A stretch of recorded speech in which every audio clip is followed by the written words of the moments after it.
All right, all right, all right, rattle.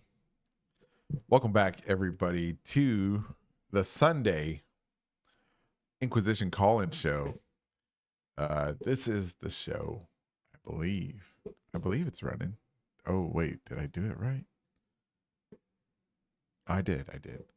Yeah, this is the show where you get to call in viewers and inquisitors and anybody in the Discord. Gets to call in, tell us your theories, tell us the principles you would follow, something like that. uh yeah, and share your theories. Welcome, Boss Saucer. Look at that. The boss is so he's always on point, man. Oh man, the queue is filling up, man. We got Boss Jackal's always coming back. Jackal's a good guy. Was oh yeah, man. Rattle Boy, yeah, welcome back. Well, what do we have here? We have the Inquisition call-in show. uh let's see. Let's load up a character. Let's get some eye candy here going. um so just for announcements, the call-in show date's going to be changing. I think starting I got a date. All right, so the week of February 9th. Let's look at that. So February 9th, that week, the call-in show would be on Sunday, but we will be changing that to Saturday the 14th. So starting that week, all the call-in shows that are on Sunday will become Saturday call-in shows. So in 2 weeks, and hopefully the weather will be good. So that week the stream days are going to change, and the video days are going to change also. So yeah, yep.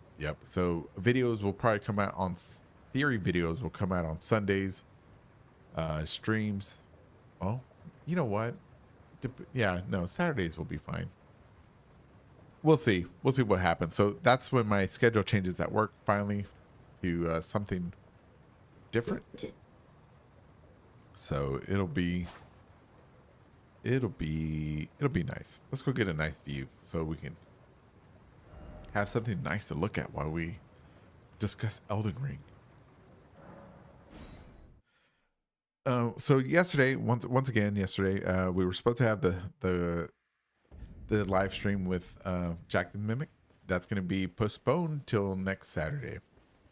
So come back next Saturday, and we'll be here. We'll be here discussing stuff, everything that you want to know about Elden Ring. Maybe not. But yeah, it should be fun. Let's see. Anything else? Let me get rid of this.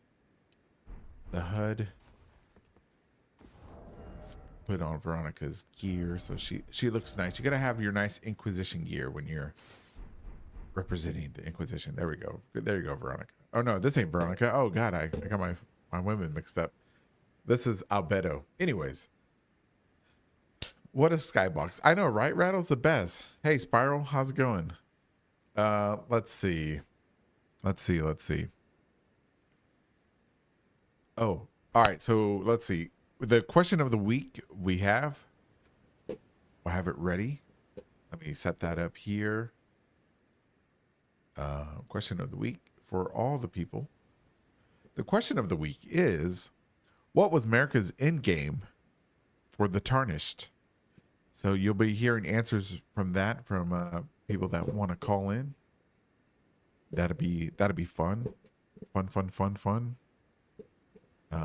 Let's see. All right. Well, that's all the announcement. That's everything I have. So let's get on with the calls. And if you are listening or you join later, you can join the Discord to call in, and the link for that is here. Boom. I'll be dropping that in the chat every now and then because I have no idea. Callistral's back. Hey, what's up, Callistral? How you doing? I hope everybody's got your coffees ready. I got a Red Bull and a coffee because, I'm crazy. It's also really cold here in North Texas. And let us begin. All right, so as always, the boss is first in line. He's the one that everybody should try to aspire to. He's so dedicated. All right, welcome back to the show, Boss Big Brain Saucer. Oh, hold on, let me turn on. I still gotta turn this on. Boss, can you hear us? I do hear you, but do you hear me? I hear you, man. I'm looking at Okay. the levels. I think everybody hears you. Everybody hears the boss man. The boss boy? I think they hear you. They should hear you. They should. Loud and clear, Cholesterol says. All right, boss. Do you want to start with the question of the week, or do you want to jump into something you want to share with us? No, the question would be alright. All right, the question of the week for you, boss. What was America's end game for the tarnished? Dun dun dun. Go ahead. Dun, dun, dun. Okay, well, we need to lay ground our what's the word? Objective opinions of Marika Okay. and the Tarnished.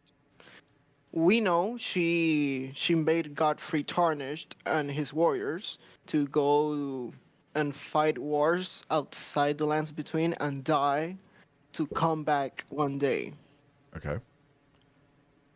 And for me, that's about she having a plan to regain control. Because for me, Marika, she knew that her order was not eternal. And you're gonna say like, hey, oh, like Hey, she is called the Eternal. Uh, don't put like words in my mouth. But hey, but she's called the Eternal though. yeah, yeah. But I think the whole era system, it has a beginning and an end, and she knew her era was not gonna last forever. So she had a contingency plan, and that plan was the Tarnished and Melida. Okay, but what was the plan though? What was the point? Well, the point was, well, obviously the fingers are on it, so they must have like approved of the tarnishing would be a better word. Okay. And just like we have it now, she breaks the Elden Ring. It looks like the fingers were not okay with her breaking the Elden Ring, so that was not the real purpose of the tarnished for the fingers. Okay. So she must have gone on her way to break the Elden Ring. The demigods they failed to repair the Elden Ring, and basically we are like the last chance, like we will the plan C basically Plan C. of the fingers. Okay. But go ahead. Yes. So I was gonna say that Marika. I believe Marika must have seen through the fingers, and knew the whole Greater Will's rules and like plans are shit because the Great Will has not communicated in a long time. Okay. So Marika knew the shit was gonna hit the fan, and she made preparations for the end. And I really like Marika's character. No one is talking a lot of Marika the human because I believe Marika has been pretending all her life. Oh, well, at least since the Shaman massacre, because she is obviously the she uses well illusions, trickery, and she has been tricking everyone in her life because she cares deep about people and her people. Uh huh. So basically, Marka the Eternal, Marka the Goddess, that's her alter ego. I call it. I still have it on my drafting boards. I may write something about it, but Marika basically she put on this. like super goddess face persona. She conquered all these lands, all these people, and she wanted to keep it eternal, but she knew this was not gonna last. She was deeply untrustful of everything and everyone, Hmm. and basically, uh, she shatters the Elden Ring to anger the Girl Will or the Fingers Uh-huh. or the Elden Beast, exactly. I see the comparative with Rani that she doesn't want to be controlled by that thing. Okay. So I assume Marka got into that conclusion maybe early in her life as a goddess to make the tarnish plan, or in that very moment, like this whole system she made failed her to protect her family, and that's where she got fed up. But you and I know she's not that emotional character. Like she Right. is much more. Right. Okay, let me ask you a question. What but what was the plan for the tarnish? Why send them away for them to get stronger to come back just to be Elden Lord? Or is that or was that not her plan, do you think? That's what Well, that's what the question is. yes, yes, and now I'm gonna answer it. Don't worry. Okay, tell me. Well, I have two versions. Obviously, this is the most optimistic version. Like she got this plan to we like she will break her order. She would make a power vacuum to weaken the lands, so her lord and his warriors would come to rescue her and regain control, a real control upon the lands. Oh, okay. And the second one would be a less optimistic, Oh. borderline pessimistic. Like she's dead. She actually killed herself Oh in the shit. chattering, and Okay. she's a husk from now on. And she basically gave the world a chance to change, but she's not gonna live to see that change. Okay.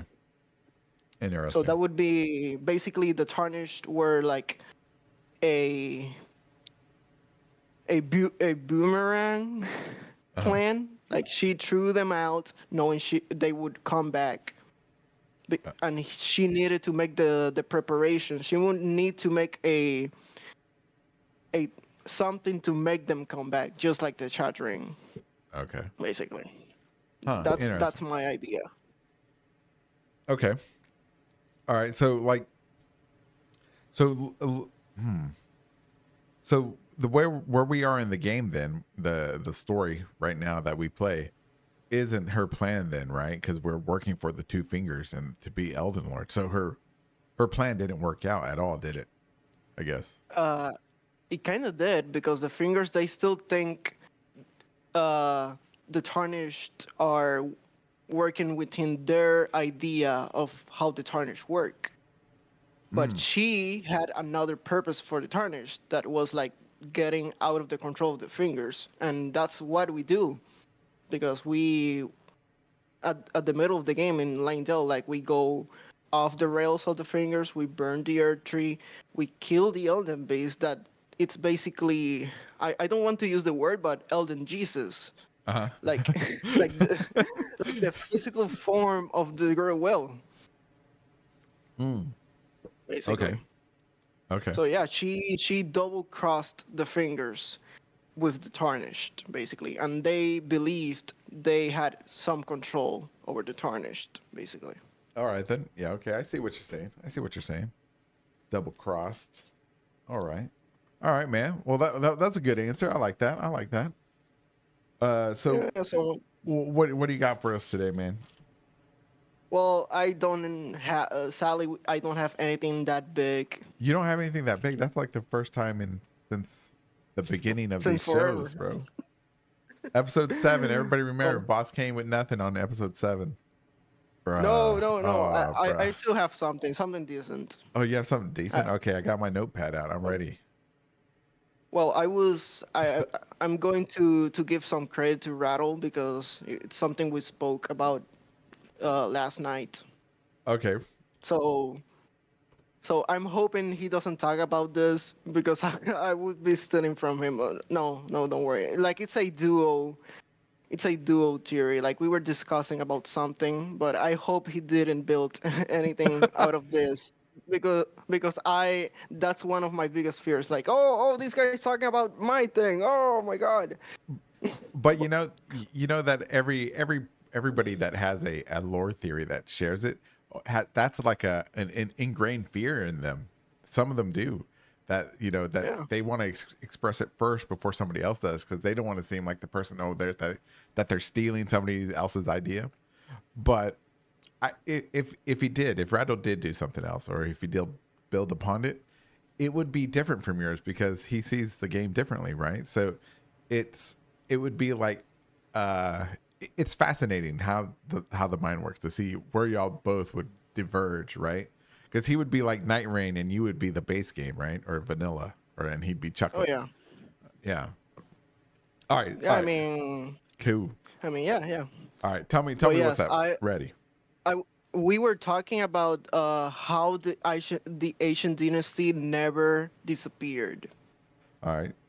Ancient The Dynasty the never Asian did. dynasty never went away because everyone is the Asian dynasty for my version of these events. Okay.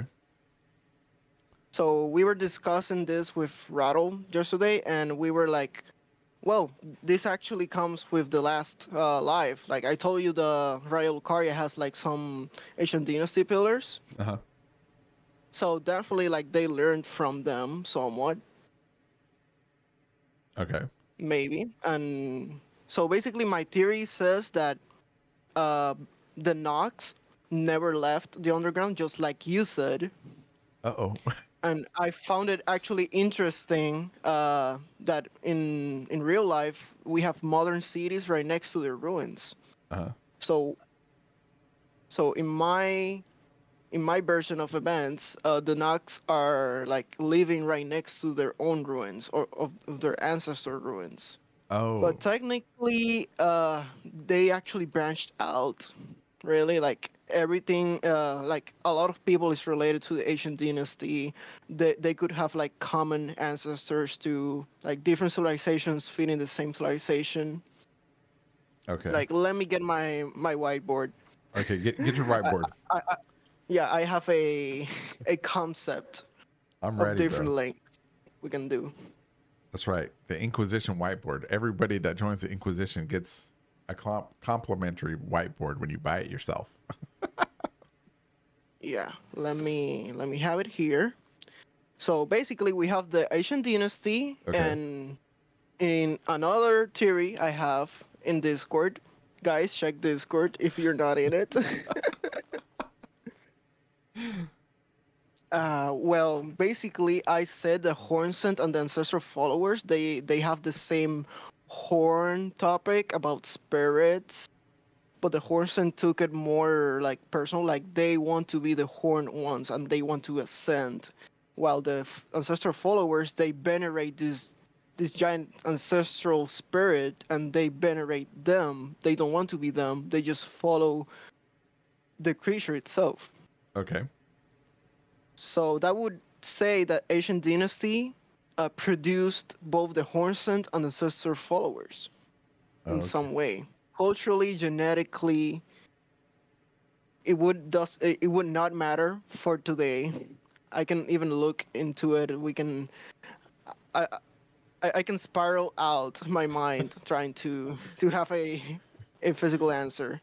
But but yeah, and we have the Nox that they live right next to it. Uh huh. And actually, my theory, I said this to Rattle last night, that this theory could be possible if the nameless city down Hmm. Langdale could have Asian dynasty ruins right next to it, because that would say every Eternal City has a Asian dynasty ruin right next to it. But that would be the only place that the Asian dynasty doesn't have anything, Okay. So because Norxtella has the Great Cloister right next to it, and we have the Siofra River ruins right next to Narkron. right, right. That's my way of thinking. But yeah, and the Nox obviously are Newman. Right. And the Numen could be from Rao. Obviously, spirits, Numen are spirit tuners. So maybe spirit tuning could have began with the Numen. So Rao is connected to the Numen too. Hmm. And the Nox and the ancestral followers, because ancestral followers they have shamans Okay. singing to the ancient spirits. So we have like a like a threesome, like a different like three different civilizations fitting the ancestral followers somewhat. Right. So it's kind of like it's kind of like Europe, like during the Dark Ages when the Roman Empire collapsed, right? So it's like Yeah. everybody, they all were all from the empire, but they all separated and became their own civilizations, or I guess their societies, that we see today. So Yeah. Everything is a melting pot somewhat. It's a crucible of civilizations, that's what I pun was about to intended. say. Yeah. So let me ask you this, because you said that the the I guess it's the Forsaken Depths where we underneath Lindell or whatever it's called. Yes, it Um, doesn't have any dynasty things. so do you assume or do you hypothesize or theorize that area is newer than where the other ruins are, since there is none? So it was like, Uh, yes, I would say so because apart from the Nox architecture, it doesn't have anything.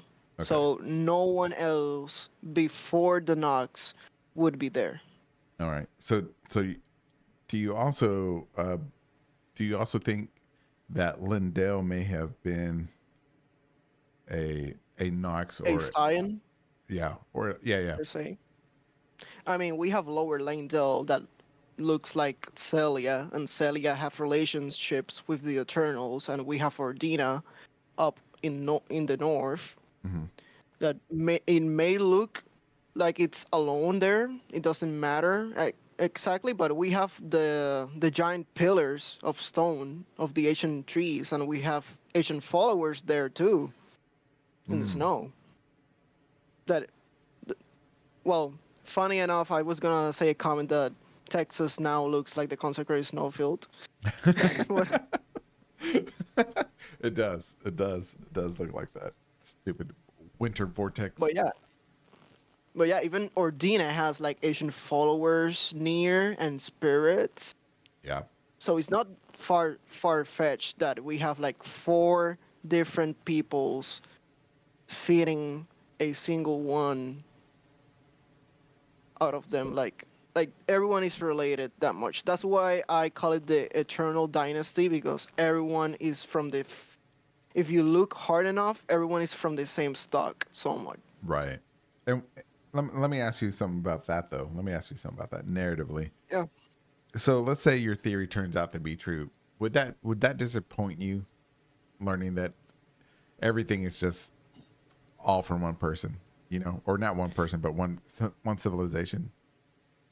Well, it's not that far from reality. It would be kind of boring. The low hanging fruit, just like you call it. Uh huh. But it wouldn't upset me. Like, oh, I guess I nailed that part. I would say. Too smart, man. You're too smart. But yeah, Well, I have like another example. Like Rao has astrologers right next to it, and Rao have fire giants. So we have astrologers and fire giants working together in a place that Rao existed. Was Rao wait. Are you composed talking about? of humans and fire giants? Like, ho- no, I Hold on. You're talking about Rao, yeah. like in the Shadowlands, or are Yeah, you talking about the ruins that are in the mountaintop of the giants?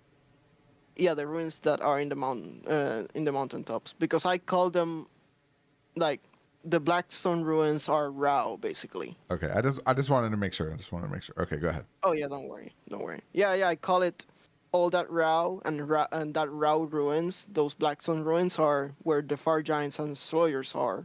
So they must have worked together with Rao, or they were Rao on itself.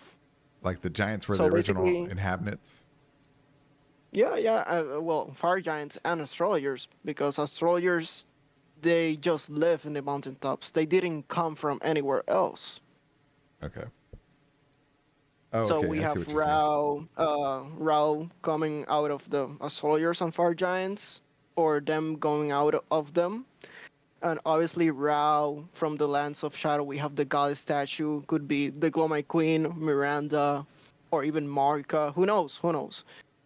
But that would entail that Rao has Newman things too, because they work with spirits, and if we assume Newman bring like this Newman magic, Uh-huh. it reminds me of the soul arts of Demon Souls. Isn't spirit manipulation just a fancy word of soul arts, basically? I have no idea. I never played. Uh, Yeah, but just out of the names, like soul is a spirit, oh, okay. Yes, yes, yes. basically. Yeah, you're right. But yeah, I think it's like the same aesthetic. But yeah, Newman and Rao, Nox are Newman. Ancestral followers may have something about Newmans or Marcus shaman too. They have the same system of shamanic people. Even Oh, the wow. modern Liurnians, they were astrologers who came to Liurnia, or they could be the Asian dynasty ruins we see up above ground. They just moved a bit to the left. Oh, interesting. Yeah. So yeah, basically that's it. I can give you a photo of my whiteboard. It's it's a spaghetti of lines. A spaghetti. That hey, I have a spaghetti of lines too for who more got new. Yeah, because I have a theory about that. That more got But knew certain people and didn't know certain people. Dang, hold ooh. But on. yeah, basically everyone is related. The ancient dynasty could be the first civilization. Route could be it, or they were contemporaries.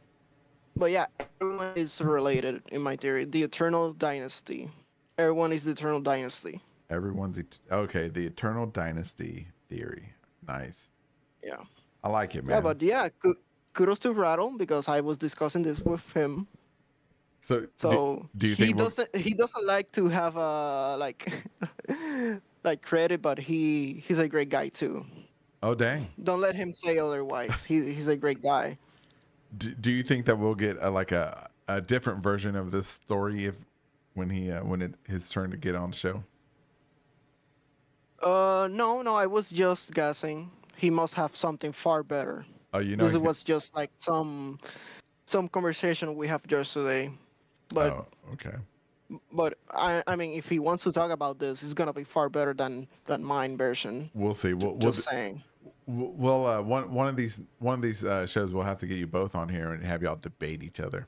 Whose timeline is right, Ooh, and then what? we'll do a vote. I'll be the deciding factor whose timeline's correct. Ooh. Damn. Oh, you know Uh, what? The Inquisition debate team. That's what we should have. the consoles There you go. in the round table hold.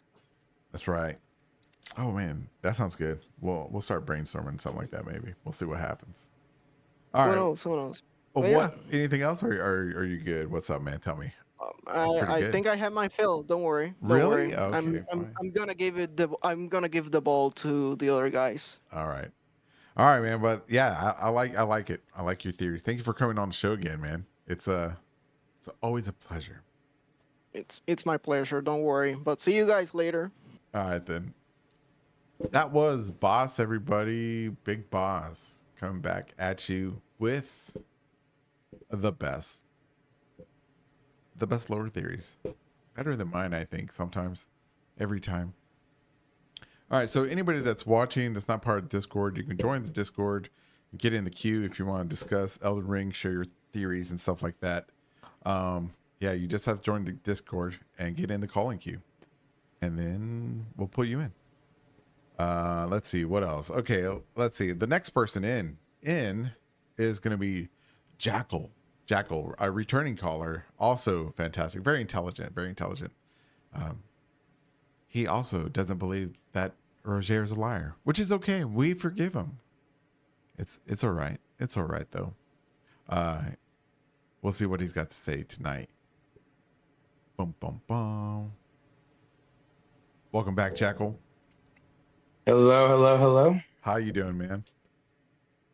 Doing great. The cold weather's hit here too, so I'm sure you can imagine how it's going. Oh God, I that's awful, man. Here, yeah, I you live up north, don't you? Like just a little bit more northern than I, right? Oklahoma, yeah. Yeah, you must be having it worse than me. But I mean, last I checked, it was probably 7 or 8 degrees, so oh, it's geez, probably fine. I, oh, I had to like walk out it into to do laundry, so it's Jesus. and it's still comfortable enough to wear sandals. Oh no, I got sweats on, I got shoes on in my apartment. It's cold. It's 18 degrees here. I can't handle it. Ye- My heater's going strong, and I get text messages saying you should lower the heater to like 65. I'm like, oh my God, that's cold. So I have. I mean, if I didn't have people living with me, I probably would, but Oh I keep man, it like 73 here. perfect. That's perfect, cool summer weather, I think. Hmm. Anyways, so do you want to start off with the question of the week or go into your? Absolutely. Okay, here we go. Question of the week for you, Jackal. What was America's end game for the Tarnished? Go ahead. Uh, so I think I mentioned a little bit about this last week, mostly in regards to Midra and Nanaya. How simply Nanaya just wanted Midra to endure for as long as possible, basically. Uh-huh. Um, there was also some lore bits about the Deathrite birds and how they would hunt warriors who would fight for their very lives to the very end, because I'm assuming it produced the most high quality souls or that type of deal, or something about the afterlife made fighting for life worth fighting for. Um, but in regards to America, the Tarnished and that entire ordeal, I believe it, the premise is pretty much the same as how it would normally go in every other Souls game.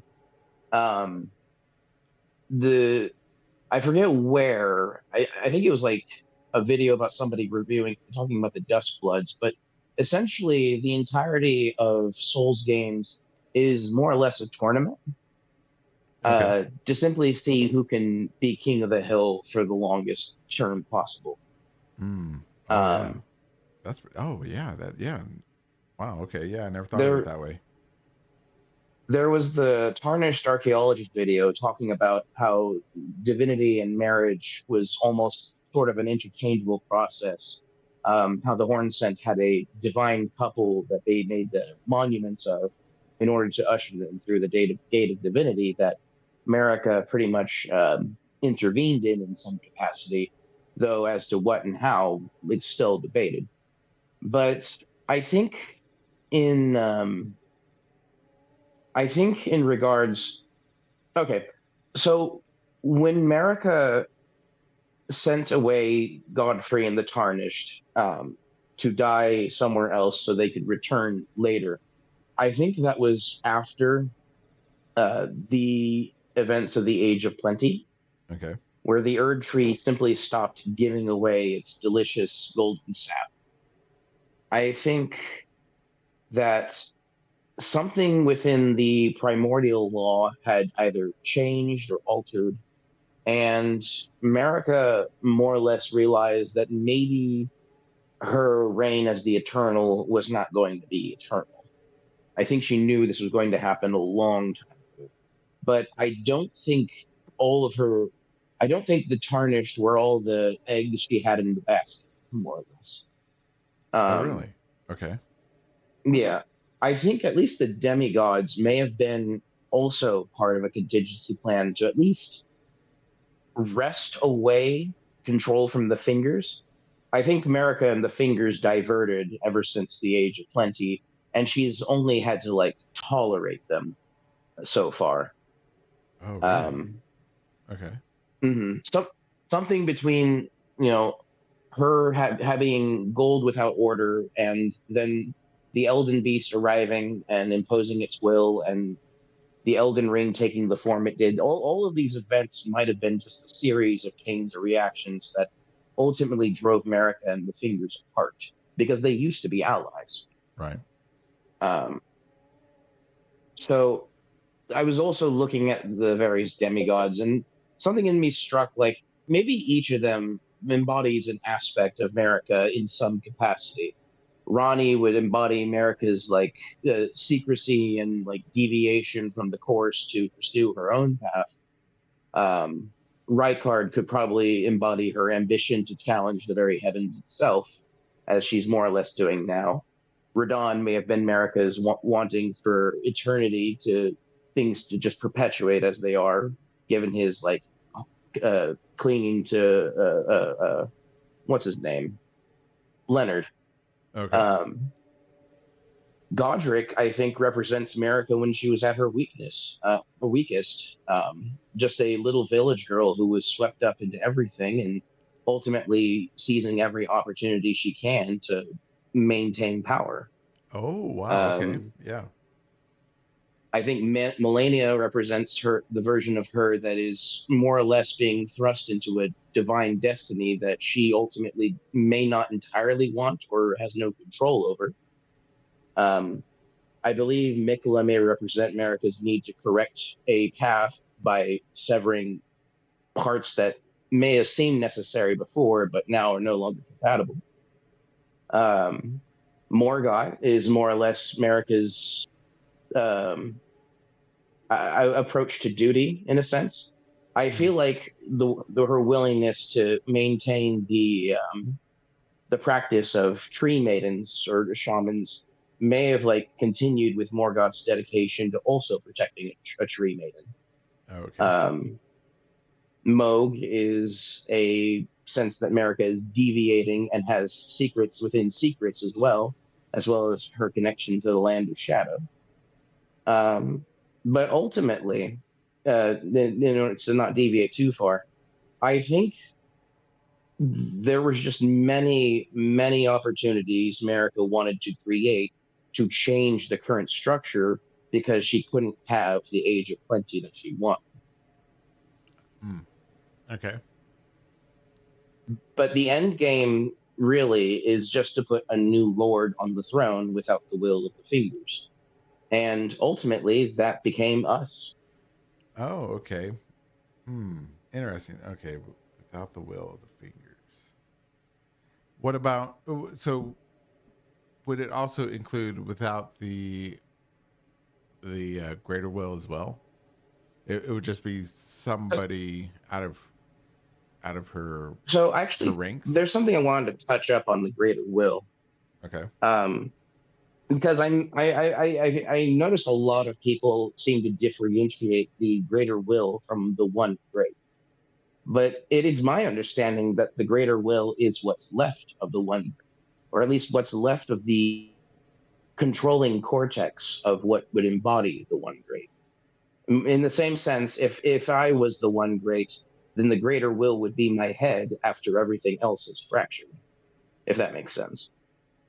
Okay, I see what you're But saying. like But so you're saying they're parts of the whole but two different entities then? basically, it was the one great, then the fracture happened, and then it was the greater will. Because when one great has one will and you divide all that will, but you still have one controlling aspect, that one controlling aspect is the greater will. Okay, I see what you mean. Mhm. Hmm. But But I think ultimately the greater will dissolved into nothingness, which is why Metier has such a hard time trying to communicate with it because, well, there's nothing left to communicate with. Everything is divided and distinguished. really. Hmm. So how do you reconcile what Hayeta says about, in the beginning there was the one great, but the greater will made a mistake, right? It kind of sounds like it's She's two different. well, if she's trying to talk about the same thing, then it would still translate as um, all that there is, all that there was came from the one great, then came fractures, then came births, but the one great made a mistake. But it wouldn't be the one great anymore because of fracture. The one that would make the decision is the greater will. Hmm. Okay. So Because there's no contradiction there. oh, okay, all right. I guess if you see it that way, um, I don't remember what the how the exact quote goes, but I think the way she said it, it sounds like there's two separate entities already. Like the one great was like this massive matter or a dense massive matter, and then the greater will was like this external force that broke the one great into and caused the I guess the supernova or Big Bang or whatever you want to call it. That's the way I mean, it.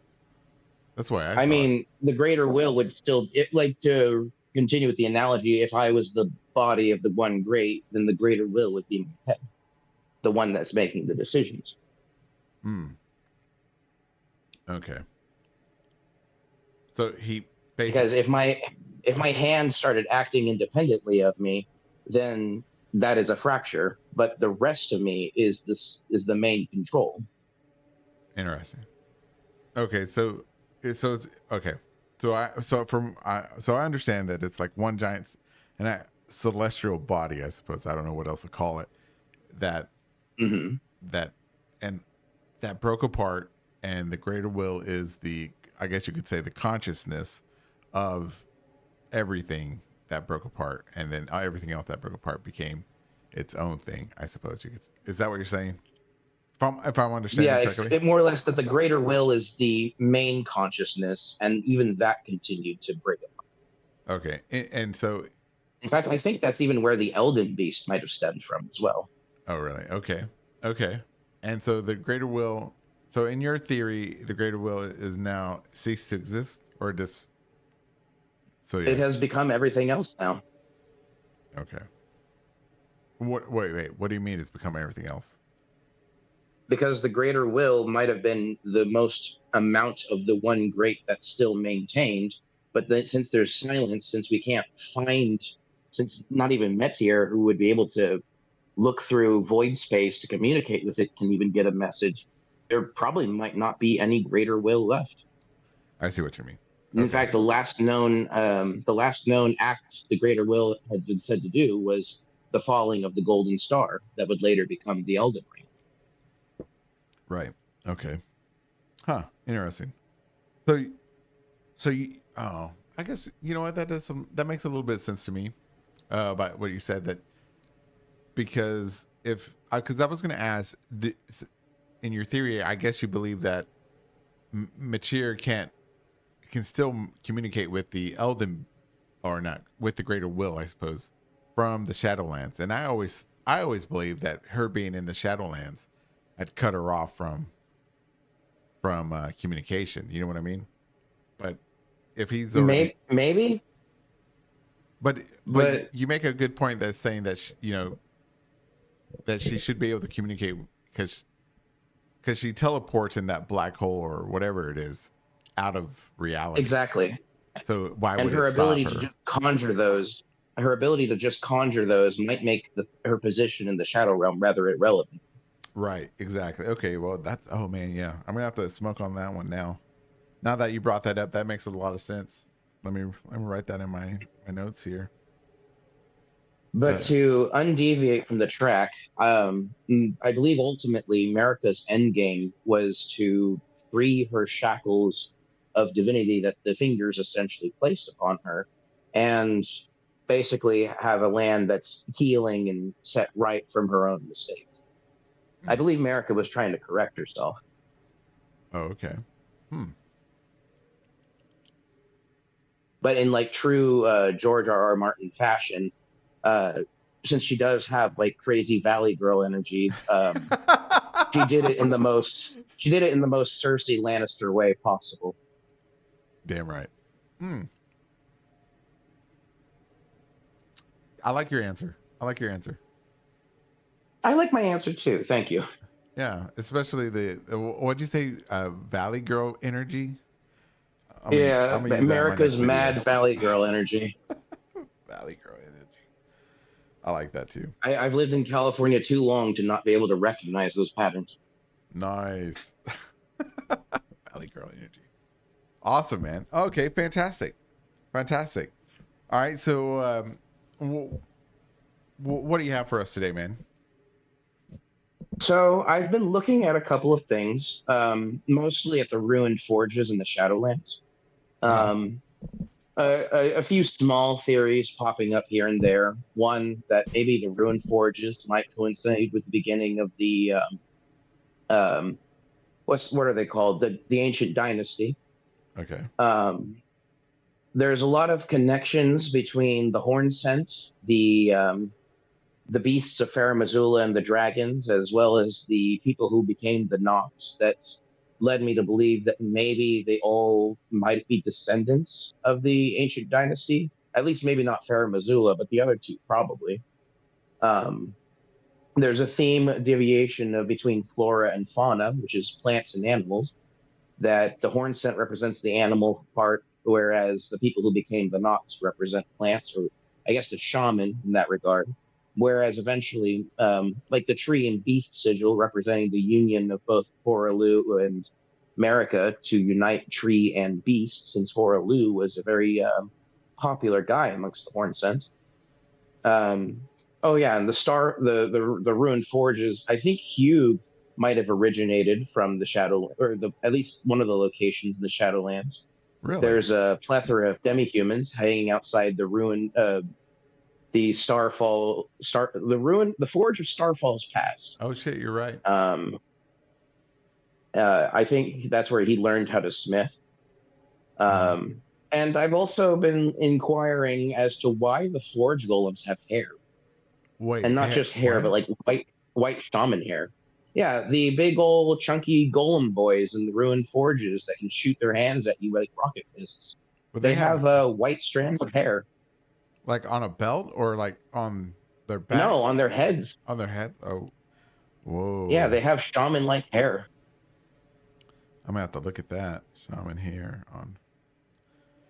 Does does Telu, is that the name of the ash that we get? Does he have hair? Yeah, Yeah. yeah, Oh shit. Okay. yeah. He borrows from the same model. Oh, that's interesting. Well, so do you have any you have any ideas? Do you think there might be shamans or combined shaman flesh with Well, rocks or something? horrifyingly enough, because of why I think maybe the ruined forges might coincide with the beginning of the horn scent culture, because they themselves have a multitude of different aspects. It's not just like jarring people. It's not just like Oh shit. um, diminishing your sense of self for for the sake of divine possession. But there's also like a level of smith work that they're known for as well. The Hornsent, who's one of the Michelin loyalists, he used to be a Ford. He made his own swords basically to kill Mesmer with, um, which might have been what his main role in that society might have been. Um, there's several Hornsent ghosts that operate the Rune Forge, but the presence of the golems, I think, might be, because if this is true, then the golems in the forges might be younger than the ones we see throughout the ruins of Ra and everywhere else we find massive fire golems, Uh-huh. because those might have been made during the ancient times, and these people are just a little bit later. But the forge golems are a little more cruder in design, maybe as a rough draft for reinterpreting old instructions. But I digress. But I believe, in the same sense that the shaman were a key component to creating a person of divinity, might have been a similar process in the construction of these golems. Oh The shit. red stone in their backs also mimics the red stones created by making red glintstone that Aldrich used, Right. as well as like blood sorceries and all that. And I think there might have been a connection between that and the flame of the fell god as well.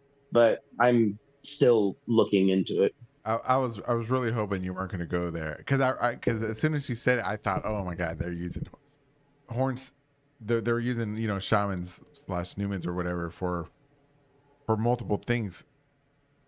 So if okay, let's run with this idea for a little bit. So if they're using them, if they started with the golems, right, or the forge smiths, Hmm.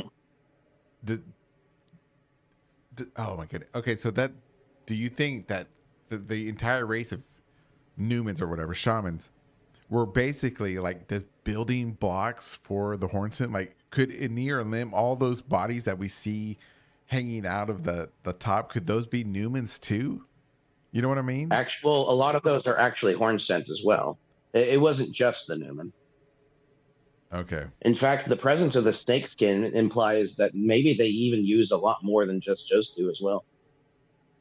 They were just blending everybody together to make mortar. Yeah, I mean, there was a stage in which all life was blended together, and the horn scent are disciples of the crucible. Ah, bro. Wow. That's pretty dark.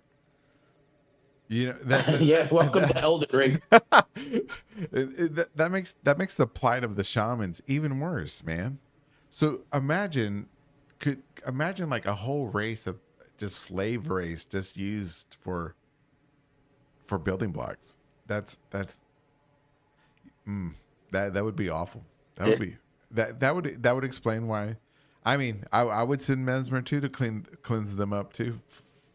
Man, that's crazy, bro. But even stranger, because Mesmer even went to one of these forges and utilized their smithing arts. His spear presumably has a soul in it. Right. So, but do you think he didn't know at that when he got that done, and then he finds out, and that's why we have that nurse. I guess infirmary. I guess you could call it whatever ER that we find in the Shadow Keep. Because imagine that he goes there, he sees this power, or better yet, when he gets that maid or whatever, it was during the time there was still peace. There was still peace between the Hornsent, and then he learns the truth. And when he learns the truth, it helps I'm him willing to give crusade. Go ahead. I'm willing to give Mesmer the benefit of the doubt and presume that maybe someone offered their soul for him to make the weapon. Maybe a dying patriot, maybe a shaman that he helped try to care for but couldn't really save, and they wanted to do their part. I believe there was a small act of mercy on his behalf, but that's just me being optimistic. You know what? I'm gonna run with that one. That's yeah. I like that one. Why not have a good sacrifice? And plus, Mesmer world. is fairly charismatic. Exactly. Like he could have. Someone may have compelled themselves to offer themselves unto him in such a way. It's not unheard of. Kind of like Raziel in what was it? Oh yeah, when Raziel makes his final sacrifice to Cain before the Elder God in order to purify him. Right. But also at the same time, he's releasing his own soul from the sword as well. Well, it's like the whole time paradox thing, but still, it's still the same thing. Because was it you that brought that up a couple streams ago, or what? I did. Yeah, I did. I've been obsessing over that game for years. That game is amazing. It's a good game. It's my, a Legacy my first, of Cain. That's my what it's first called. foray into it. The first one I played was Blood Omen 2, which was like canonically the worst in everyone's minds. But for me, every other game just got better from there. So I was a little grateful. Oh, good. Wow, man, that's a really dark theory. I like it, but a little bit of hope in it though, which is counterbalances. Yeah, I really hope that it happened that way. But my goal is to ultimately try and finally lay out which and when these civilizations rose and fell, more or less canonically. That's pretty much my goal. Look at the shoes. To that extent, I'm still trying to get into Rao. Oh, are you really? Oh man, I haven't played in a bit, but I did stumble upon something. I personally didn't know this, though I'm sure many do. But those imbued stone sword keys? Yes. The one that you find at the Talar Belfry? Well, there's a fourth one in the Land of Shadow that takes you to Rao, but only in a smaller location where you fight a bird warrior. Right. And you also get Verdigris Discus. That's right. Yeah, you do. The Divine Bird Warrior. And when, not to diverge too much off what you said, but when I saw Night Rain and the Guardian show up in the trailer or whatever, I was like, that's who they thought that was. that divine bird warrior was the pinion folk, and I was like, I do see the similarities. I was like, oh, okay, well that makes sense. And and by this time in Elden Ring or Elden Earth history, they're extinct, so it makes sense. And I think it makes sense. There's a little bit of lore theory right there. My own lore theory. Sorry, go ahead. Mm-hmm. I don't think the only thing I can add is that from this angle, the Erd tree kind of looks like the Deku tree. Like right above where the tree in front of it is, I see a little face with a long nose and a little smile. Oh, I see it. I see it. Yeah. Now you can't unsee it. Yeah. Dang. I see the nose now. Oh well. I'm gonna have nightmares now. I live by myself, man. I can't look at stuff like that. The lights go out. It's all me. Who's making that noise? It's glow in the dark Deku tree. Oh god. Plug it into your wall. You'll sleep soundly, I'm sure. Oh, thank you. I appreciate it. I will. That's good advice, man. Thank you. Anyways, well, yeah. All right then, man. Well, I guess I'll let you go, and yeah, I'll see you after the show. All right. Thank you very much. All right then, man. Have a good Enjoy night. Monster Hunter Wild. Oh, I'm gonna try. I'm gonna try. Take it easy, man. I will. See you later. Bum bum bum. All right, everybody. That was Jackal, the one and only, the great Jackal, and his theory there about the shamans being more than just jar mortar is pretty wild and kind of dark, and it intensifies the tragic nature of the shamans, man. Hopefully, as good as that theory is, I hope it's not true. But if it is, it's a good theory. It's real good. Let's see. All right. So if anybody wants to join the call in, there is the Discord link. You have to join the Discord and get into the calling queue. Yeah. So let's see. The next person we have is a content creator here on YouTube. Many of y'all may know him. He's quite famous. Serious Moonlight. He's also a fellow Inquisitor. I hope he considers himself one, because I consider him one. He's very intelligente, as they say in German. So here we go. Let's see. Let's bring him into the call. His Rattle Daddle. What's up, Rattle? Can you hear us? Hey, what's up? Hello. What's up, man? How you doing? I'm chilling. I'm happy. Take that, Nostal. Pick me first. Wait. Was Nostal first? To be real, he's been in here from the beginning. Oh, dang. Was he before you? Because he was. Oh shit. He was well before me. But, dang. And I wouldn't be offended if you wanted to bring it. Yeah, because I want to hear what he is. Yeah, let me send it back. We gotta be fair. Sorry, bro. Yeah, do it to it, Vato. Okay, then, man. No, you're good. You're good. Good. Just don't adopt him. This was just a taste of things to come. All right, so we're bringing in Waz Nostal. He's a fellow Inquisitor here. You see him in chat every time we stream, every time we do a live. He's here doing his thing, putting in his 2 cents, because he's right about a lot of things, and he's never died in Helldivers too, by the way. Here we go. Nostal, welcome back. Welcome. Now, oh, did I not do the thing right, or is he muted? He got himself muted. He does. Nostal, are you there? Are you there? Hold on. Maybe he's not there. He should be there. Nostal?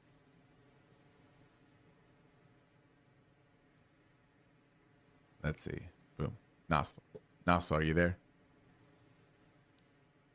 Hello. Hello. Hey, Nostal. How you doing, man? Welcome to the show. Hello. I'm fine. Thank you. How are you? I'm doing very good. Good to hear from you, man. I think you haven't called in since like the first episode. Or was it the second one? Yeah, it's too stressful for me. Is it really? I don't like to speak in front of people. There's nobody. Always get nervous. you're just there in your room by yourself, bro. Yeah, I know. And I know I have no reason to be worried or to be stressed, but I am. I don't know why. Oh, bro, it's okay. I'm here. I'm here. I'll Social support you. anxiety. It's fine. And also I'm tired, so I might lose the focus, but it's okay. I will manage. Oh, good. I'm glad. I'm glad, man.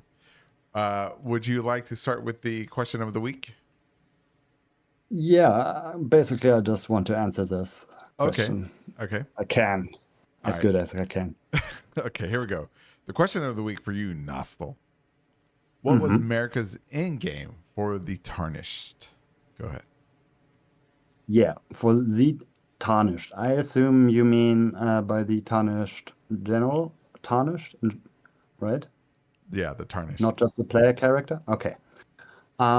I think for most of the Tarnished, she doesn't care about their fate, like 99%. Oh, really? Because the Tarnished are the ones, Godfrey and his warriors, right? Uh-huh. And what she is intending to do with the Tarnished is to send them outside of the lands between and let them basically grind up potential. And when they have grinded up enough potential, they might be considered worth it to be reintegrated into the lands between, which I consider as a kind of closed system where you have everything being recycled in a way. Mm-hmm. So it basically brings in power from the outside and potential from the outside, which is quite important if you have never changing, everlasting age of. Oh, I see what you mean. Oh, because so you think that they were already the rune of death was ordered removed, so the lands between was becoming stagnant then? Mm-hmm. Okay. And yeah, so the tarnish are basically one mechanism to gain in some diversity Oh, nice. and potential change if her era would come to an end, and this is the case for when the player enters. I do think like the ones where she thinks she's interested in giving them a chance to participate in the big further selection process for the next Elden Lord, and for the guy basically who will decide how the new age will look like. Therefore, she sends him on a journey to basically either. I don't think her intention is to like if we finish the game without acquiring a mending rune, to just continue her existence like it is. But it might be. Maybe she plans on giving other tarnished a chance to push off the throne then. But I think her general goal is to do exactly one of the three endings and put in a mending rune or commit to Rani's ending, which would be to just leave the order alone and let it do its own thing under the guidance of the stars, more or less. Okay. Okay, let me ask you, why do you? But why Rani's ending? Out of, I mean, that would really go against like that goes against like the other three endings completely. I don't think it's similar to the one where you don't put in a mending rune, and which we don't know how the lands between would be affected, but I do think the intention is to get as far away of a controlled influence of outer gods as possible. It could end up in a anarchy. It could end up like it could still be that America still there with her tree and doing her thing, but hold on. now it's burned, so I don't know if she has any power. Well, one second. Your internet's you're turning into a robot. Hello. Hello, hello. Hello. Oh, Fine. it's I getting hear you worse. well. Maybe it's my internet. Oh, Hold on, let me move you back in and let's see what happens. 1 second. Hello. hello. Oh, okay. Hello. I Hello. think that sounds better. It might be Okay. my internet. The snow over here is getting wild. Oh, yeah, I hear you well, but I'm not sure if I was cutting off. Maybe it's my internet, but usually it's fine. Okay. All right. So you were Um, talking about the 3 endings and about America, and you mhm. not knowing what the world would look like if we did the regular ending without the mending room. That's the last thing. Yeah. Um, yeah, I'm not sure. Like in Rani's ending, America is dead, which might be what America actually wants to be, because what is her existence? But like the tree, we burn it in with Farah Missoula as soon as we go to Farah Missoula, as soon as we kindle the giant forge, right? Uh-huh. And I think right now, when the player is progressing through the story, America is just fixed in a state where she doesn't want to exist. So I wouldn't be surprised if she actually prefers to have her suffering ended Uh-huh. now at this point, and for Rani to follow through on her point. And another reason why I think that might be potentially true, if we look at how the grace is guiding us with these little flames into a direction, it would direct us towards Rani's ending because it directs us to Rani, which has no point besides, meeting Really? Rani, I think. I always And thought. Oh, go ahead. Sorry, I didn't mean to I interrupt. I mean, it's a very valid explanation that the game developers just wanted to give us some kind of direction how to optimally progress the storyline, because that would be like we go through Stormvale and then through Leonia, maybe kill Renala, but that we progress Rani's quest line in general, and then we kill Radahn and this kind of stuff. So it could be like it wants us to show this direction so we can get most of the story with an indication. But if we assume the grace is really coming from America and is what us is guiding the Tarnished, then I think it's the only real indication what America's true endgame would be with the Tarnished, because I think we are just a plan B. We were not the intended version of how America imagined her eternal age. Okay. So, yeah. All right. Well, And let me. I also think what's quite relative is to answer is Marika. Like her body, I think, is dead, and the tree is burned. Like if we enter Farah Missoula, we release destined death, and this is the destined death of the gods, and I think demigods, but I think also gods, because we see Marika pierced with a spear, and the spear has destined death, which would come into existence once we release it from Malekith's sealment. Before that, I don't think her body is fully dead. And once we burn the tree, also, I guess her spirit is somehow gone. Oh. For now, at least, or yeah.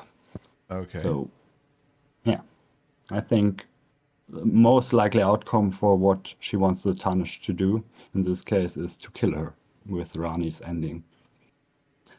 Huh. Preferably not with a frenzied flame ending. Well, that is a good ending, though, don't you think?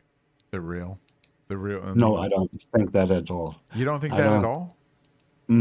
I think it's kind of anti-life, anti-possibility. It's like giving up.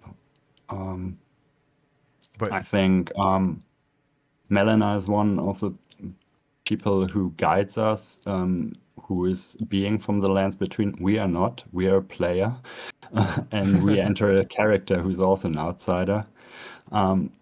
We learn through her perspective, and I would respect someone from the lands between, even if her memory is faulty and she might be manipulated or manipulate us. But I trust Melina to more than the judgment I have as an outsider. For Okay, example, for what's good for the lands between. but what about And I don't Hayeta? think killing all life is ever a good idea and preventing future birth. But what about Hayeta though? She's from the lands between, and she says, She's from the lands between, yes, but she's also infected by the frenzied flame, Okay. which connects you to all the suffering, which is a very biased way to look at the world. And so you know, but it's an understandable opinion to say, yeah, life is not worth all the suffering it contains.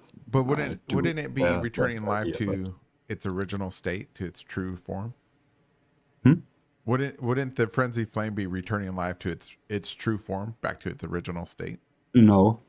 It would melt if it can, it would melt everything back together to the Great One, which was not life. It was a pre-life event, maybe like the Big Bang, right? Where existence just started forming.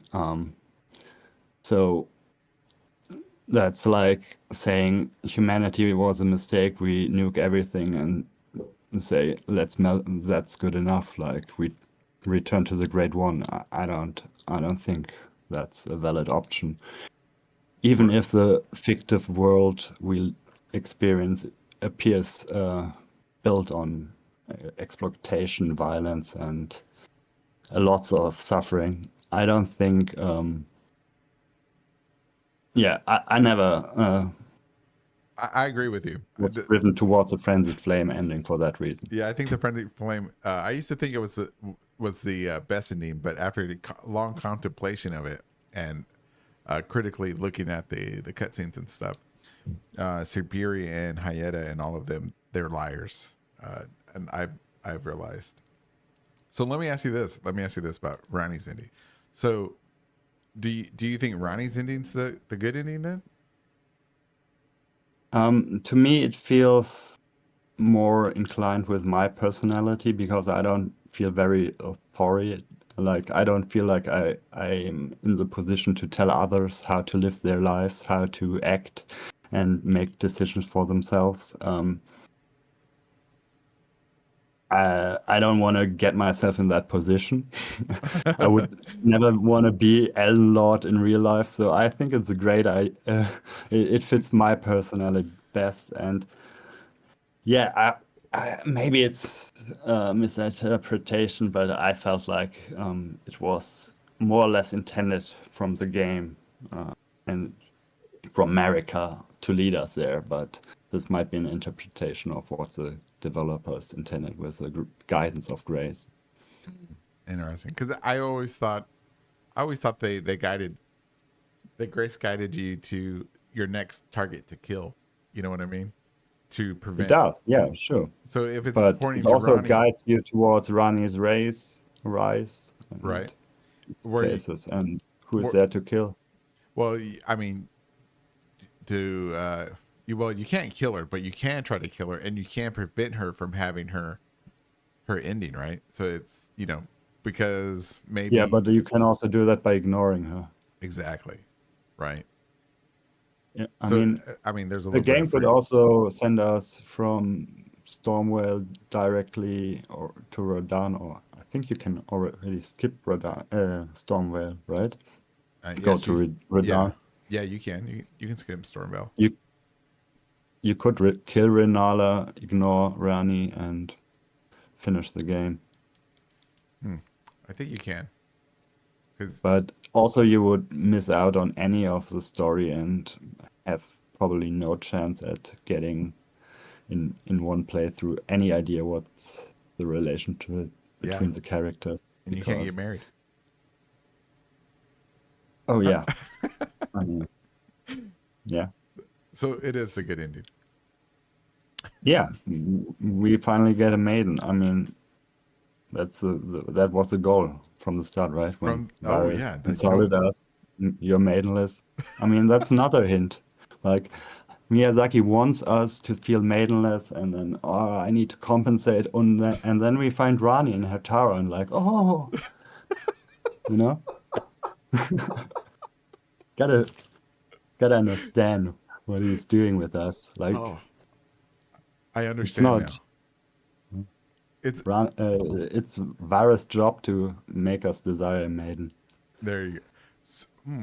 to see the value in one at least. Oh, exactly. Yes.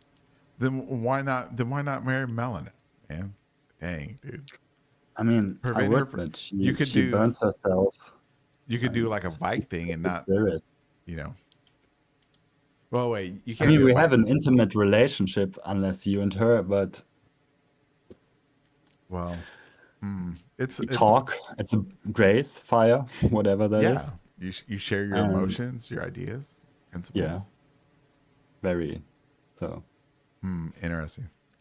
Yeah, I also feel like it's hard to betray her. That's It, why I don't go for the frenzy flame ending. it really is, and that's She's why I've really only eager to not do that. right, and the voice actress really conveys that too. So it's like, Mhm. my heart, mi corazón. Ay, I can't do it. Yeah, it's very well played. It I really agree. is. It really is, man. Acted, I mean, not played. Played by me. It's very well played by me. Oh yeah, But you're the best player though.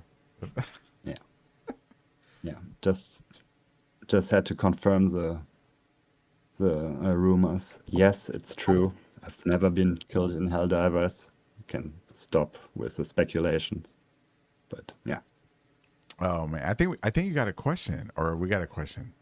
What is okay. scarlet fire? Putrid tree spirit spit it. What is scarlet fire? Thank you for the Putrid super chat there. tree spirits bit it. What is scarlet fire? Putrid tree spirit spit it. Scarlet fire? Tree spirit. I'm not sure what that is. Tainted. It I what mean, it's weird, right? Because Scarlet Rot should scarlet be destroyed by fire. That's why right? we But have these firewalls and stuff. It honestly, I should don't know. crash.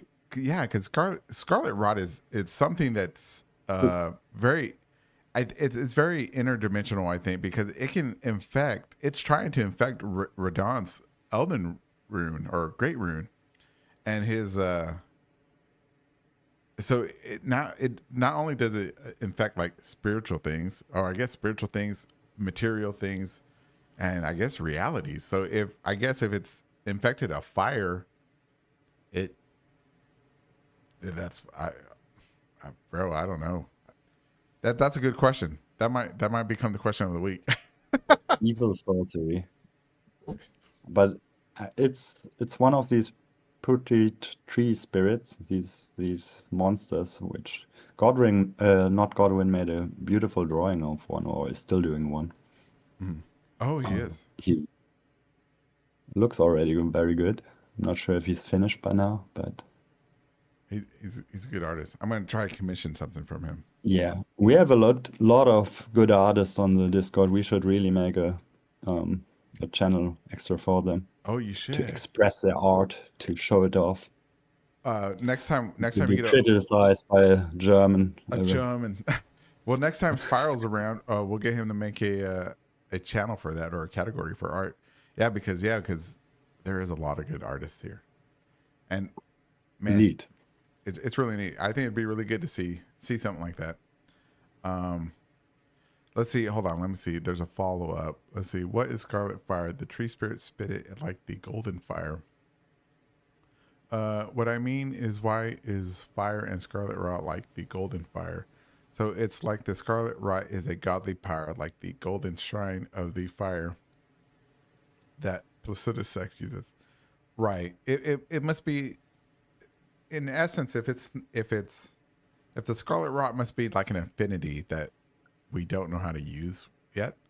But it's also something that's tangible, that it can infect reality, but also spiritual stuff, and also stuff that isn't either one. It's so, and I'm trying to, and you gotta. I don't want to say it's just gameplay, right?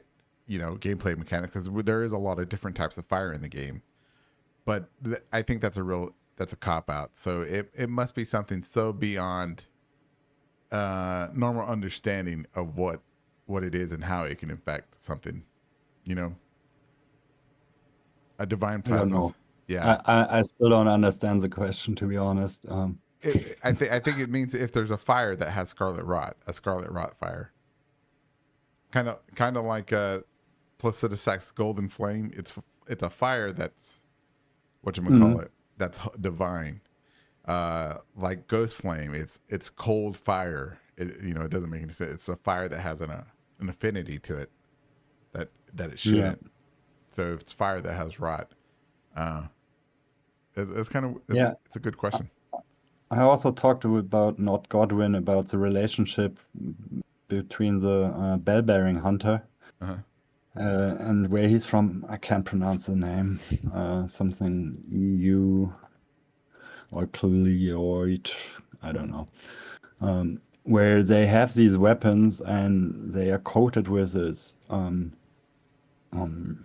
Yeah, it looks like rust, but it's, I guess, rot colored. And when we see him in the castle, right, he stares at this portrait of Melania, right? Right. So I do think they're kind of related to the goddess of rot as well, and it's their power is basically they give the weapons the ability to be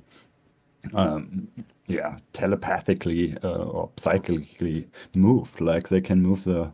You can also do it when you have the weapon, like with the weapon art, you can just call it back and stuff, right? Right. They're from Eochade. Mhm. But Yeah. it's the same color of rod. And the way he stares at Melania when he thinks, "Oh, another worshipper of my deity," Oh. and after he kills the guy who owns the castle, right? So Right. he stares at the portrait, and people suggest that he's in love with her, but I think what he's interested is about, like, why is this woman? I mean, she's going to transform in the goddess of rot, so he should be very interested in her if his people are basically also worshipping this deity. Oh, that's interesting. Yeah. I like that. I like that. I like where you're going with that. Let me ask you about Eochaid, and since you brought it up. Hey, because looking at the what is it, the mushroom set, armor set, or whatever, we talked about it before, about there being rot lords before, like a kingdom or something like that in the ancient days. Do you think do you think do you think in your theory that it was Eochaid? I think Earshade sounds like it's from another area, but um, I mean, where would it be? It could be anywhere and have a Well, new name. well, I'm just But saying that could those rot lords been from Eochaid? Not saying that the Rotlord, the rot um, lords, I mean, Melania, for example, who are Rotlords? the rot lords. Yeah. If you look at the mushroom helmet and the mushroom set, they talk about like in the distant ancient past or something like that. There were the lords of Mhm. rot, and they ruled over something, over some kingdom or something. I don't Yeah. just no, I don't. I think the earliest version of the Crucible interacted like with most of the religions and stuff and mixed them all in together into one. And like our story is when Marika took over this giant melting pot and made her own. Yeah, So I assume, yeah, maybe there were previous kingdoms, but time is really such a difficult question for me to answer. I same. think there's a huge overlap coexisting civilizations, and not too much time before America.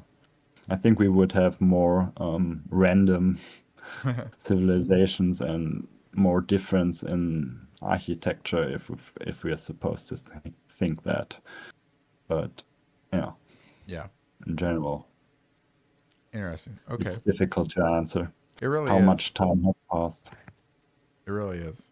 Because I mean, it's just a video game in the end, right? And No, no, it's not. It's a way of life. Sorry. it's a way of life. Well, man, is there anything else you want to chime in on, or No, I'm eager to listen to Battle Rattle, All or right. Rattle Boyal. Rattle Boyal? Well, My dyslexia. it's okay. Thank you for coming on the show and sharing your thoughts. Yeah, it was fun. Yeah, man. You should call in more often. It's good. It's good Oh, fun. we'll see. We'll see. It's We'll see. late. It's 3:30. Oh, dang, for real. All right. You want to say something in German? Say goodbye to us in German. I can say Auf Wiedersehen und macht's gut, ihr Verrückten. Yeah. Yeah, fantastic. Goodbye, everyone. See ya. Later, man. Later.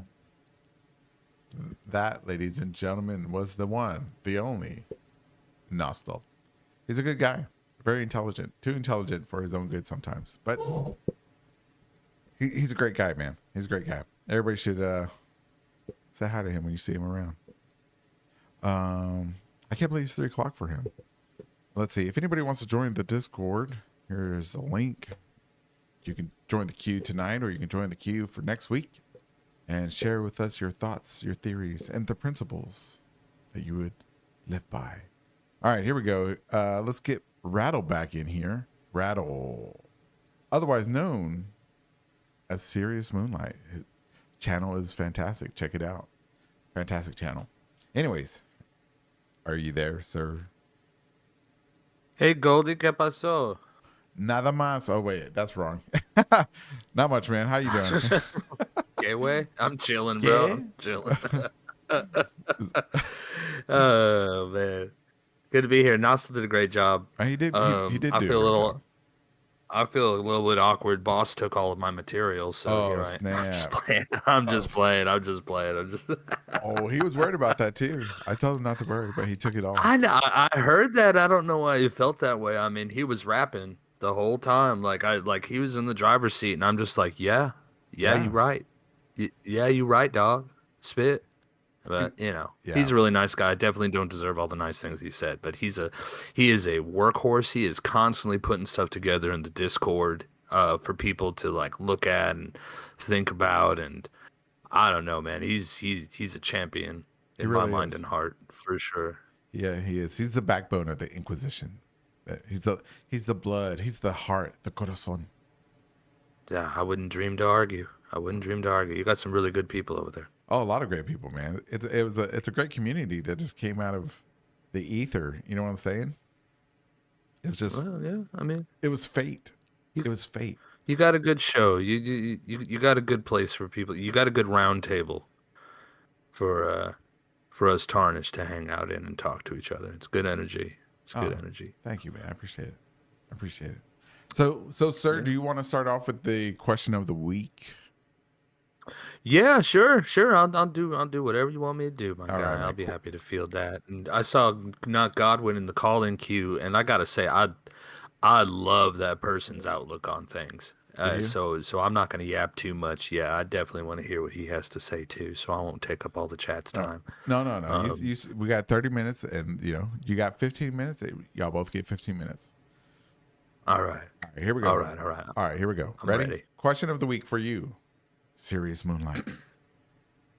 What was America's end game for the Tarnished? Well, we're all trying to figure that out. So I got a bunch of like gobbledygook. I don't really have a ton to like put together, but I got my vibes, and what I think she's ultimately up to is not necessarily what the game puts across is, brandish the Elden Ring and be the king of everything, and I have this kind of obtuse idea, but I have a way of looking at things from the other side of the coin sometimes. Maybe I am a contrarian, though I say that I'm not. What I think she's really up to is kind of getting in the way of something worse happening. I think a lot of the stuff in the game has to do.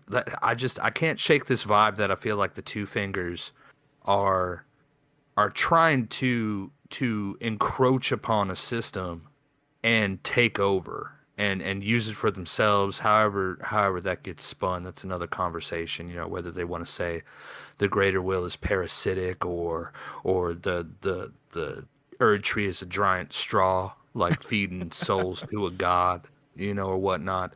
You know, I'm not qualified to weigh in on that. But as far as feeling the question that you have to say is like I'm under the belief that that life and the lands between and whatnot is something that's already happening and already gonna happen, and other entities come upon it and try to harness its little ecosystem and what it has going on. Like, I know it's jury's out on if Night Rain is canon, but you know, light spoilers. You know, the end you see this giant come up out of the water and Night Rain, and he just peeps the lands between. And he's like, nah, moves on somewhere else. Right. You know, I think it's always just kind of there, and beings that are on a higher plane that aren't really worried about what we're worried about, like staying alive and, you know, eating cured meats and and hanging out, you know, eating prawns.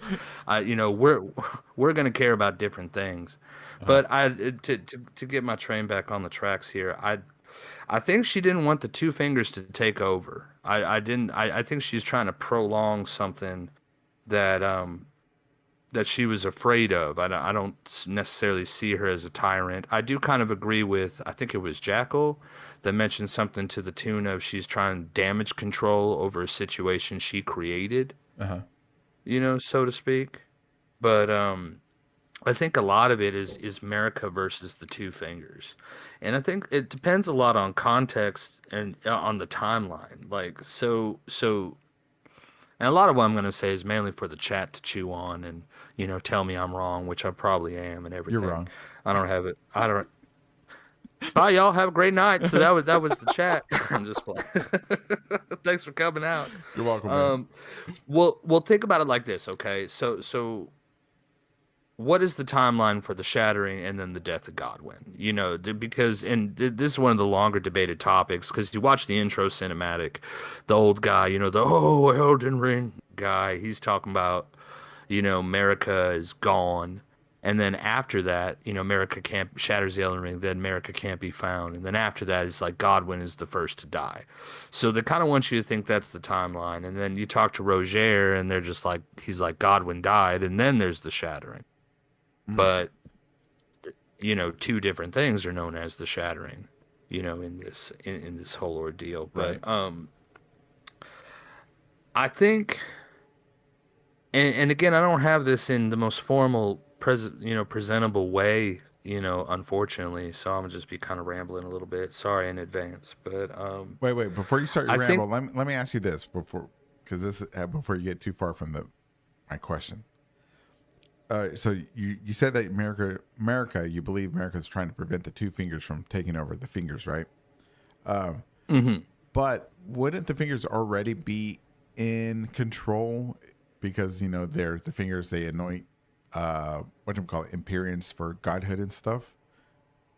I think they want you to think that. I mean, I think them choosing who's next is part of that. I think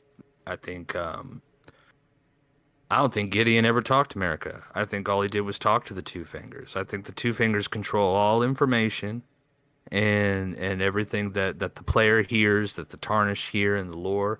I think they're closing off almost as if it's like, I have a tendency to make like middle management comparisons to things, but it's like they're the colony, you know, leaders. They're the middle managers, and they're the only ones that say they get the emails and they say, well, hey, the boss says do this, the boss says do that, and I think they're in their own struggle to, or plot, campaign, whatever you want to call it, to get to get power, to get sustenance, to get whatever it is, you know, rule over the area and stuff. I don't think they're just like good employees of the greater will, Oh, okay. because they don't look anything like it. I know they came from Metter, but I think they cut off Metter. I think when they came along, they these particular ones. You know, I think they need sustenance. You know, we see them dying, we see them full of holes, we see them decaying. Mhm. You go. I think they're trying to. I think they're aliens or alien type beings that need runes or life force to live, Uh-huh. and Aliens. they're kind of like they kind of yeah. Oh man, I'm sorry what I'm doing to your show, bro. No, bro. Hey, have you seen my videos? I'm like really into. I really believe that this game is telling the story, or the lore is of telling the story of a failed rebellions against alien occupation. Right. Anyways, Right. So I think America came to power. She became the god. She became the greater will type of thing. She saw behind the curtain what really happens, what's going on. I just don't think she wants it to continue. I think a lot of the things that she does are trying to protect her progeny and her creations, you know, against things, whether it be from, you know, taking destined death. You know, I just don't think that she wanted the two fingers to be able to hurt them. I think she tells people, or she tells demigods to be what you will, you know, be it a lord or be it a god, but if you don't do anything, you're going to be sacrifices. I think that's kind of a warning. She's just like, oh, you need to get big, bro. And oh, otherwise they're going to snatch you up. oh! I never looked at it that And way. That's a very unique way, because I don't think anybody I've ever heard anybody in the community anywhere say look at it in that direction as a warning, not from her, but a warning of an external force, aka the fingers snatching you up. Oh wow, okay, that's good. I like that. I like that. And you know, when things escalate in the lore, I have notes everywhere. I don't have a whiteboard. Tonight's the first time I ever heard of that, so I'm just looking at my desk covered in post-it notes right now. My heart's beating real fast. I'm trying to keep up with everything I'll here. get also But send me a whiteboard. for sure, for sure. Um, I think um, I think all of her kids were trying to find ways to get away from this, and to get away from the greater will type of thing. I think the Erd tree is a giant healing tree, and that's what keeps everybody, you know, sated at the moment. I don't think it affects the two fingers, so the two fingers are constantly trying to work, trying to get this next god in, get this next thing going, and live off of this force. I think she took destined death so that the two fingers couldn't enforce any kind of threat or death on anything. Mm. And I don't know, like personally, I just yeah, I just feel like the two fingers are kind of up to something. You know, maybe at one time at first it was Metter that was the representative, the vassal, and then that was cut off. Mhm. You know, I think she had a lot of influence over the land the same way the two fingers claim that they do, or at least according to the lore. You know, she'd have her little finger creepers, and then she'd, you know, have these divine energies and orders, and it would go up through those tubes, you know, in her lair, and it would saturate into the world via the water. I mean, we always see the finger creepers come up out of the ground and stuff, and I think that's how they would get up there. And this energy would go into the water from there. Everything. I'm kind of tripping over my No, words a little bit. I'm really nervous. I'm sorry. why? Don't be nervous, man. It's just me. It's just Golden Inquisitor, man. Just asking you questions. It's all good. Let me ask you a question though. But sure. All right. So, do you think the reason? Oh, hold on. We got another super chat. Here we go. Super chat. I think this is okay. America saved the world by stopping the greater will from coming. Huh. Thank you for the super chat. I don't know. Most you know what? Most. Here's the, That guy's a G, by the way, or girl. I'm sorry. I need glasses. I can't see. I The can't picture, see either. But hey, they are there's a so link nice. link Great to the questions Discord. too. Yeah, that you should come on the show whenever you feel like it, or at least come to the Discord and expand on that statement, because that's a curious statement there. America saved the world by stopping the greater will from coming. That's interesting. What do you think about that, man? I mean, I kind of agree, but maybe that's just my own confirmation bias. Trying to line that up. I think maybe America got in too deep, Right. and I still don't know if Greater Will is really the enemy. I think it's exactly what the narrative says. Like the Greater Will's just gone. Mhm. So the fingers are trying to seize this opportunity, but I don't want to veer too far from his question No, or their question. Pardon me. I think it's a statement, but I agree with it though. I believe America, the shattering of the Elden Ring and taking it apart and all that stuff was to prevent the Greater Will from coming, or even more external forces coming to Elden Earth from outer space or wherever they're coming from. Um, I believe that. I think that's pretty factual there, in my opinion, because everything shows us that the people of Elden Earth are trying to stop. You got Radon stopping the stars. You got the Nox making their own lord, making their own finger slaying blade. Everybody is trying to free Elden Earth from this invasion or occupation at the same time. And it's and you have more refugees, in my opinion. Like you have the Alabaster Lords running from the Onyx Lords, because the Alabaster Lords, they're friendly, they're teaching gravity magic. And so but you have the Onyx Lords, and they're just killing people, I guess. I don't know. Anyways, Good. I I can forgot see it like that. I forgot my But question. well, he was talking about the statement "America saved the world by stopping the Greater Will from coming," and I'm inclined to agree to half of that, and here's why. It's I think it's based on whose eyeballs you're looking through, like what's good and what's bad. So we wouldn't be alive. There wouldn't be life. There wouldn't be living things if everything were just within the context of outer gods and higher beings and how they live. Uh, I think we're here because of the greater will. I think everything's alive because of the greater will. America has kids because of the greater will. America's a healer because of the greater will. Or maybe you want to take the Newman thing literally, and she's an alien herself or something, comes from a Right. place that's outside of that original influence or jurisdiction.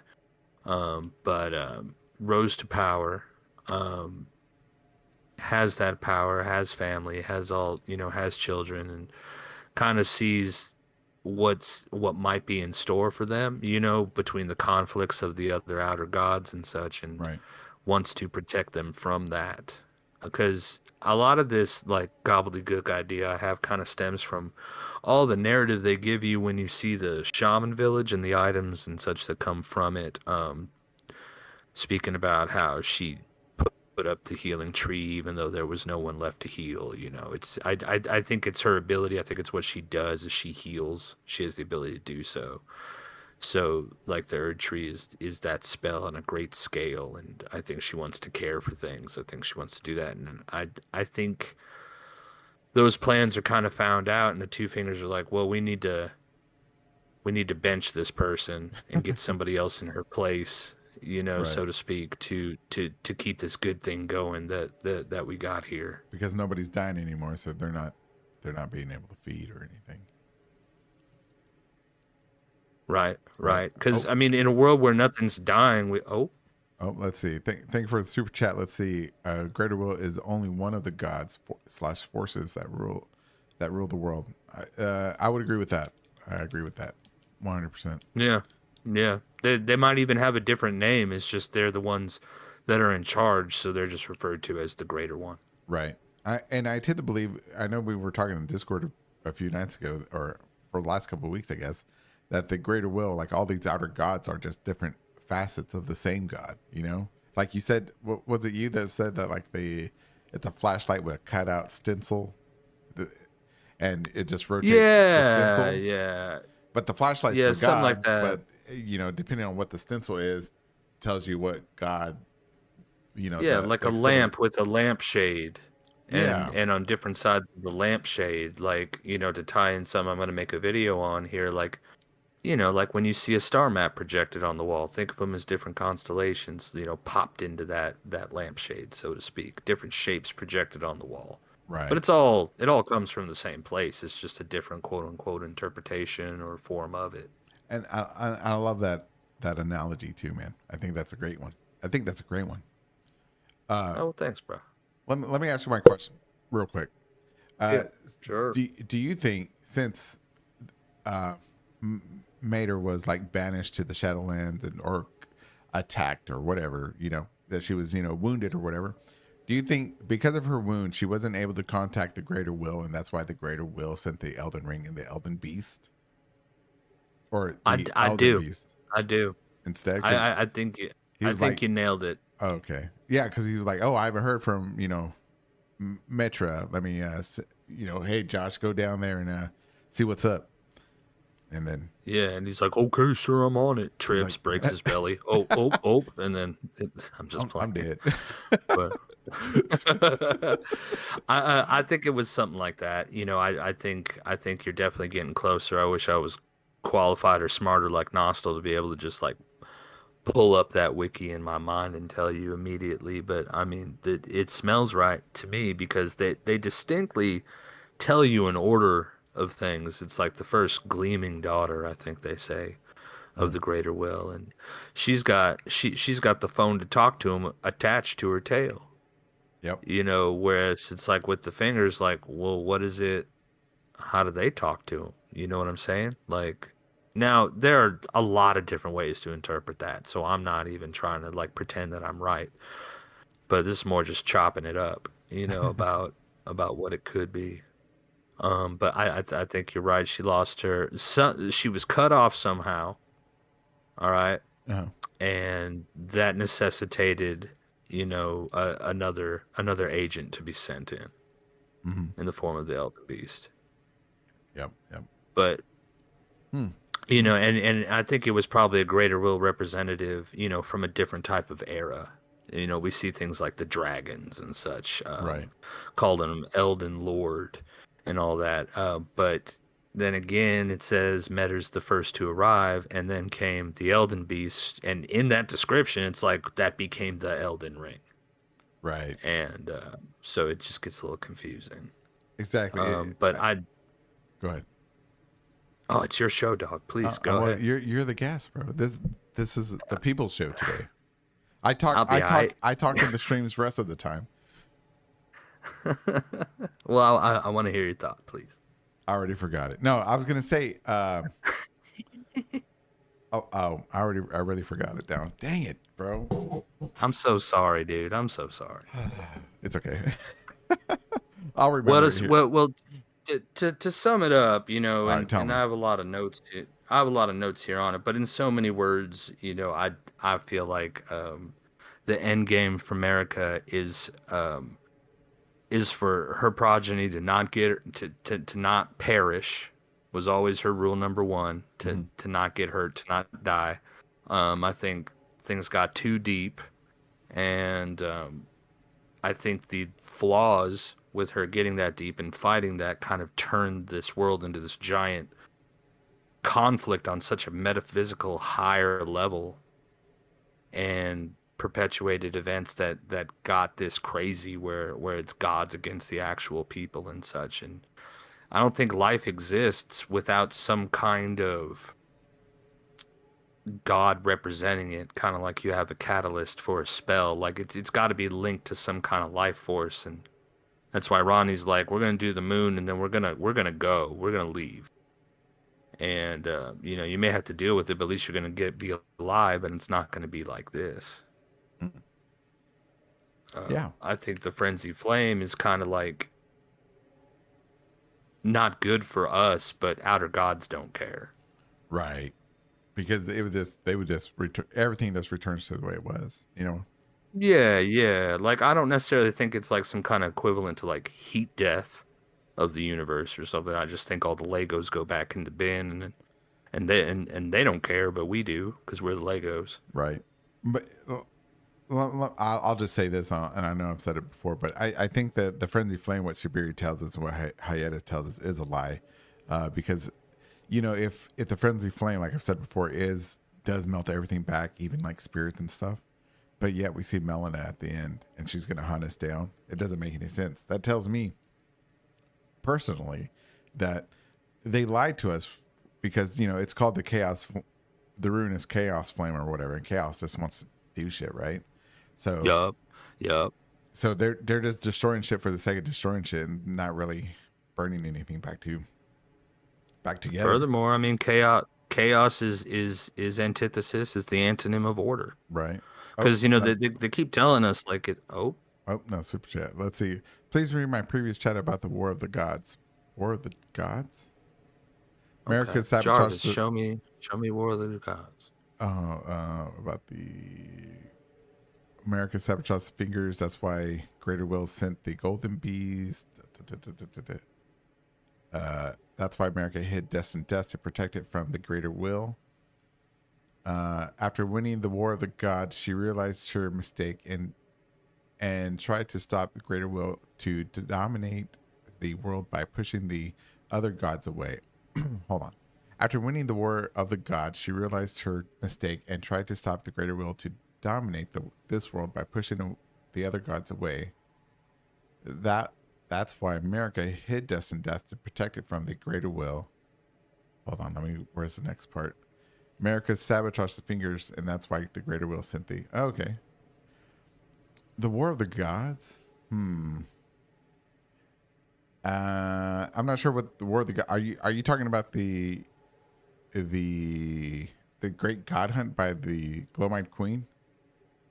Well, maybe it's not war like a formal war, like, World War GW. Maybe it's like a war in the sense of like how living beings are in nature, how they're competition, to survive. Oh, like where they're going to eat, where they're going to sleep, who's going to eat me while I sleep. Well, I'm going to get rid of them. Right. Or like a rob. Maybe that kind of thing. I don't want to presume to know their thoughts, but right. I mean, it's an interesting concept, to say the least. I mean, it kind of lines up, with what I'm suggesting. It's a little bit more well spoken and eloquent than what I've been able to stutter out tonight. But it's it's like she's trying to protect this state, this area of her life, her time, her existence, her era. And there are a couple different threats to it, and all of it's just trying to keep the plate spinning keep the plate spinning and not falling, trying to handle everything so that like her and her family's existence or every living thing's existence doesn't come to some kind of crazy end or super depressing existence. Let's see. He also says right here, the War of the Outer Gods is how America pushed away the Fire God and the Scarlet God and all the other forces. Oh, okay, I see. So I assume he's talking about the conquest of the lands between where like the big campaigns. Yeah, the Erdtree forces by Godfrey were taking over everything. Okay, I see what you mean. Right. America was the agent of Greater Will to take over the world. Yes, yes. I agree with you. Moist or not moist? What's most rote? Mostrote is what I want to say, but I'm probably so wrong. I don't know. I have no. Yeah. Yeah. Most. It's like, no, it's Mostrote. Mostrote. Anyways, is there anything else, man, you want to chime in on? Oh, no. I want to thank you for having me on. It's always a lot of fun. You got a great chat. And, everybody liked the chat. Yeah. Thank you. Well, I'll see you around, bro. Thank you for coming on and sharing your ideas and your principles. And hey, peace out, Boy Scout. Yeah, man. It was a lot of fun. I'll see you in the Discord. Take it easy, man. Later. Bye-bye. Everybody, that was Serious Moonlight. He's got a channel over there on YouTube. Check it out. Good stuff. Now we're going to bring in the great Not Godwin. He's also got a YouTube channel here. Not Godwin. Check it out. Got a few videos that are on there. Very interesting stuff. Very intelligent person. Or as they say in German, intelligente. It's real good. Here we go. Not Godwin. Welcome to the show. Oh, is he asleep? He fell asleep. Hi. Oh, he's back. Hey, welcome back, man. How you doing? Good. How are you? I'm doing good, man. I'm doing good. Do you want to start off with the question of the week, or just jump into whatever you want to tell us? Sure, let's start with the question of the week. Question of the week, man. All right, not Godwin. I'm just going to call you Godwin. All right, Godwin. The question is, what was America's end game for the Tarnished? I believe to set us up as Elden Lord kind of is what she's setting us up for. I believe that she was behind us every step of the way. I feel that's how we revive ourselves at like the Statue of America. And I think that what America did and how she kind of betrayed Radigan and in turn the Greater Will is almost showing us the formulaic steps to become an outer god. Wait a minute. Wait, are you saying that the end game was to become an outer god for her or for us? I think it was you set up a prospective and beneficial future for the lands between by setting us up as Elden Lord. But I think becoming an outer god almost is kind of like a consequence of that. Oh, I see what you mean. All right, let me ask you this. Oh, wait. Unless you're not finished before I ask you another question. Sure. Okay, I'll ask you another question. Okay, so you said for us to become an Elden Lord, right? But if Godfrey was already Elden Lord, what would be the point of that? Why not just keep him as Elden Lord, since he had a great track record of like conquering everybody, you know what I mean? What would make him so insufficient now? I think it's not really so much as Godfrey is insufficient. I think it's just part of Godfrey's ethos, like his whole creed and way of life, just to be the strong take and the strong deserve a crown. And it's, I think he was actually cut from the round table. Like he used to be where the two fingers were, I think, in like some cut version of the game. And they used to talk to us and just give us like this rallying pep talk speech, before we head out to find the Elden Ring, I think. I think it was like in a beta, wasn't it? Yeah, or something. I confuse what's was previously not in 1.0 and what was actually in 1.0. No. So it's because he was too masculine, too barbaric. He wasn't a good ruler, right? And that's why he had to take Siraj on his back, I suppose. I guess it wasn't enough to have Siraj then, I suppose. I think Siraj definitely helped. I'm not really sure. I'm not 100% on the whole Godfrey, Horlu, Siraj trinity that they make up. And sometimes I think Godfrey and Horlu were like identical brothers, and like we're seeing this play out in Night Rain with Raider's Remembrance and stuff. But I think Siraj is definitely like almost the needle that holds them together. It's but more importantly, I think the whole throwing the Tarnished out is like a really intense version of a foreign exchange program. Okay. I see that. It's kind of like what Rattle said about sending people out and bringing more, I guess. No, it's what Nas said, bringing diversity back to the lands between, more concepts, more ideas, I suppose. Yes. Yes, Moog Diversity hired Okina. Just no, I mean that's Okina is like a perfect example. Like Moog was like, "Oh, this is hot shit. I love this." Where Like, this Eastern stuff is really good. I like it. Yeah, because of the whole thing of blood or whatever. Okay. All right, I like your Uh, answer. yeah, yeah. I also wanted to congratulate you on the whole Chapel of Anticipation video you did with the Velka statue and Absolution and all that. Oh dang. Okay, thank you, man. I really appreciate it. Yeah, that video's been getting some feedback on it. It's pretty interesting. See what people's takes on it. Some people agree, a lot of people disagree, which is okay. Um, what do you think? You let, let me know. I'm listening.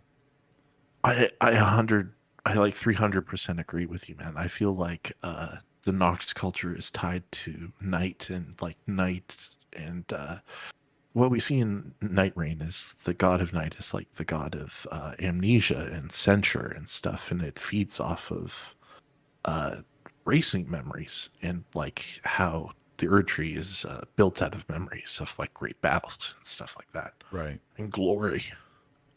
Oh, Um, yeah. So I completely understand how this whole connection with Velka and night and darkness and how it blends into the night culture of the Nox and their absolution and stuff like that. I never considered that we actually had killed her. And it's so locked room mystery, you know, like someone's dead, but Yeah, there's only one You person know in that- the room, and it's you. yeah, yeah. Right. So, yeah, because, and I was thinking about that today while I was at work, right? Thinking more about it. And because when I was thinking, when we think of a maiden, right, we think of like somebody like Melina. We've never met a real maiden, right? And we don't know if the maiden that we had was technically a good maiden, right? She could have been like Nanaya. You know what I mean? She could have been evil. She could have been like somebody that deserved to die. You know what I mean? In that sense of in the world, right?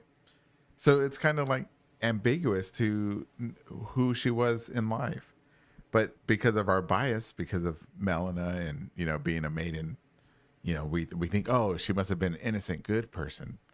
And I should have brought that up in the video as well, that we don't know who or what she was really in life. Oh, we got a super chat. Let's see. Nox are tree people that adapted to live underground. Yeah, I believe that as well. Yeah. I was gonna say, yeah. I think that's pretty close to what I believe. Maybe not the tree people, but I believe I think they may have originated underground. The whole thing. We were talking about that in the Discord the other day. Yeah. Well, anyways, go ahead. Yeah, I was just saying the Nox are like leaps and bounds ahead of most people, like architecturally and technologically. It really kind of gives you the sense that they're a civilization that survived the night by putting themselves underground, which is very counterintuitive to the narrative of that they were banished underground. Right. See, and like some of the things that we see in Night Rain kind of show that they may have created that whole pocket dimension themselves. Oh, like what do you mean? Like the Evergel concept and or do you mean just like the whole internal Hollow Earth type thing? What do you mean pocket dimension? It's kind of like a mirror dimension of Limgrave, but it's okay. It's like, you know how the Shadowlands was meant as like a giant recycling bin, or you know what I mean, like basically hell. This is more let's create our own alternate dimension so that we can escape and be a recluse and like work on our own stuff to be separated and veiled. Oh, is that how you see limb veiled or whatever? Is that how you see it? Limveld, yeah. Oh wow, pocket dimension. Let me write that down. That's I've never heard that before, man. Well, what gives you that idea?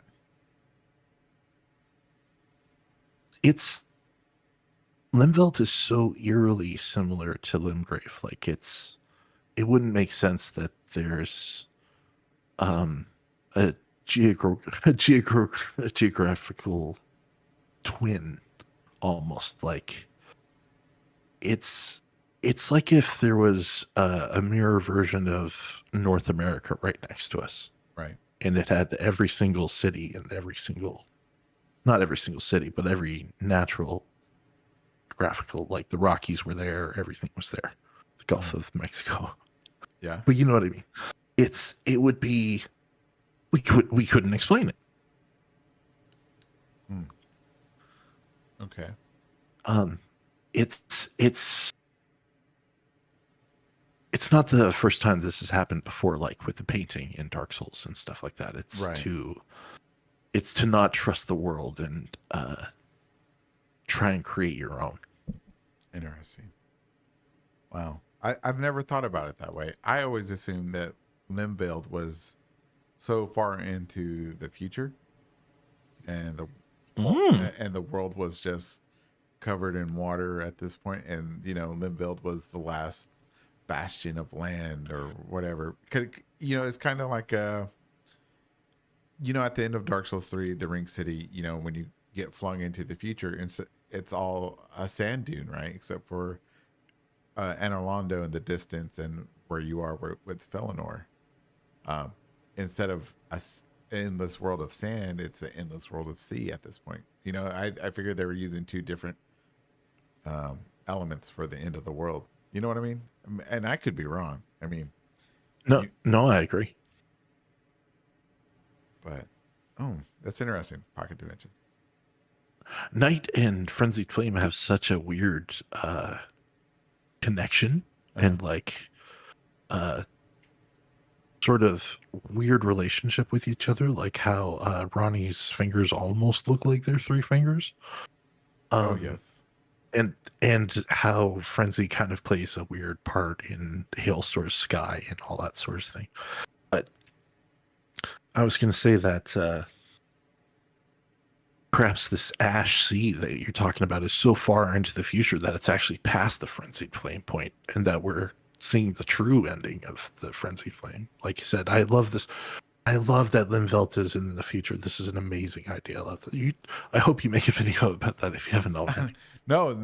You're only going to get this in this live stream, because I don't know enough of Night Rain. I really don't like that game. I don't like I like the story, but I don't like the gameplay. It's like, it kills me, bro. I'm too old. I'm too old for it. Well, someday, I'd love to answer all of your questions of it. Oh, hell yeah, then. Hell yeah, bro. That's what you come. We'll have a special show with all the content creators. Yeah, if you'd like. I wanted to talk to you about worms again. But tell me, I'm ready. I'm always loving talking about worms, bro. My life. I keep seeing the three-pronged worms, kind of like worms with three fingers at the front, or like these sort of trident-like worms. Uh-huh.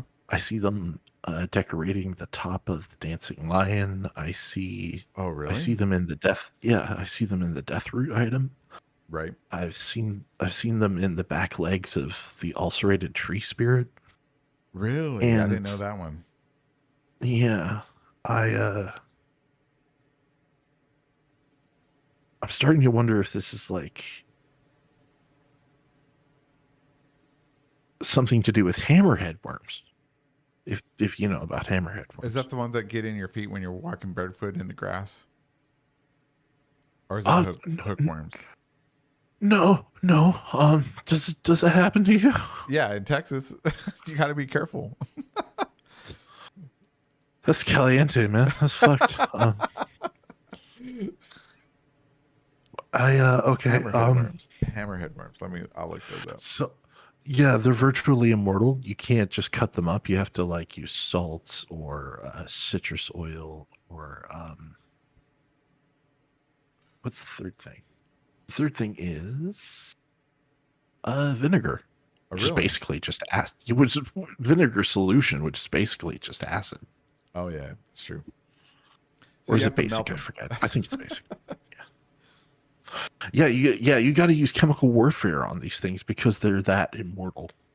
They will replicate and stuff, and they're such an integrated part of North America's ecosystem. I feel like George R. R. Martin loves to sprinkle in all of the wonderful wildlife jewels that Japanese people might miss out on.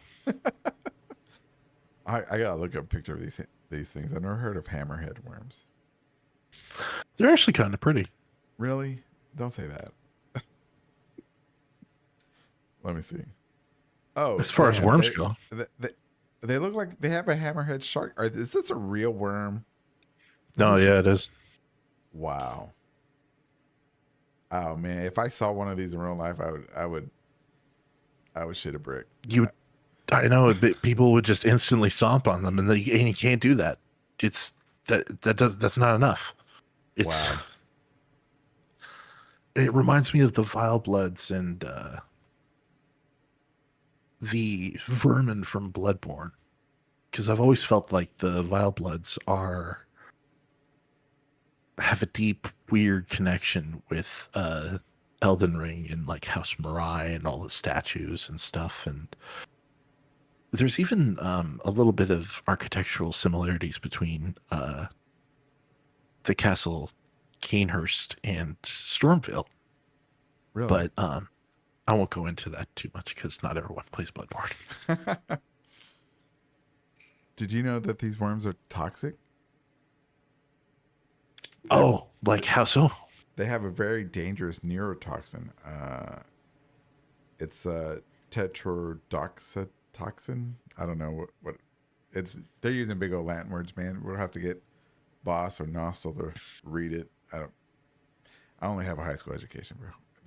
It's just this very toxic. That's okay. Very dangerous neurotoxin. Don't eat them. Don't let them touch you. Apparently.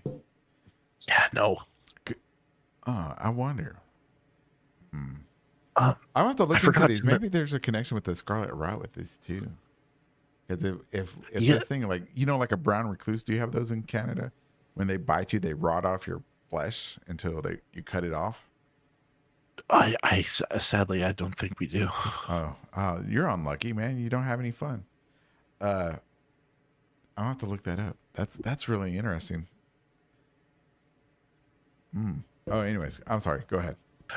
No, I was gonna mention the weird symbiotic relationship we might have with these unseen worms within us, and I think Deathlight might actually be showing us all of the beneficiary worms that were inside of us that we needed to live, and that we might be getting the worms scared out of us, but that doesn't kind of explain the weird impaling tree thing that happens. Right.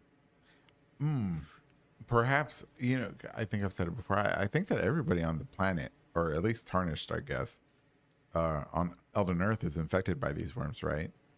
So there probably is some type of symbiosis going on or whatever. Perhaps like when, I don't know, I want to say there must be some type of thing that happens with Deathroot that causes them to explode out of our body violently, right? But does it explode out of us, or does the root come out from underneath the ground into us? I'll have to look at the animation really slowly. It feels like both almost. It's I need to know that too, because it's like my bread and butter. It's my Yeah. Oh, I get it now. Yeah, because if it comes out of us, right, into the earth, that tells us something different from if it's in the earth and comes out and impels us, right? Oh, I have to look. Yeah. Yeah. Because if it's And reaching, then there's go ahead. because if it's in us and then it's reaching for the Elden Earth, it's reaching for home, it's reaching for connection into the roots, right? To suck our life force and give it back into Godwin, or if it's coming out of the earth, then it's answering a call from the worms to kill us. I don't know. I'm gonna have to smoke on that one too. That's Yeah, I was actually surprised that there wasn't. I don't think there was any death root in the Shadowlands. No, I don't think there is. I've always felt that Godwin's faces are actually preventing the presence of death root. Is that whoa? Why? Why? Tell me. That's interesting. Yeah, all of the locations like Stormvale, the catacombs that in the DLC, but not his actual body. They're like, they all have no death root around them when they should. Well, it quote unquote should, you know. But wouldn't his body be the death root? In a strange way, yes, I think so. Like how America's the Earth Tree. Oh my goodness, you're blowing my mind right now. America's the Earth Tree. All right, that we're gonna have to talk about that one next week. America is the Earth Tree. Oh yeah. You know what? Just go ahead and tell me. What do you mean by that? I've never even heard of that. What? Oh, like how the grandmother kind of melded with a tree, and how, even the weird shaman headless statue that we find in Bonnie Village is underneath a tree, and how Oh, I see. when we find America, she's inside of the tree. But she's not connected to the tree, though. If you believe that is her, I don't believe it's her that we see in the tree, but Not physically, but it's weird. She's very metaphysical in a way now. kind of like Mikla is how we see at the end. Is that the way? Yes. So you think that's the way she was when she was the goddess?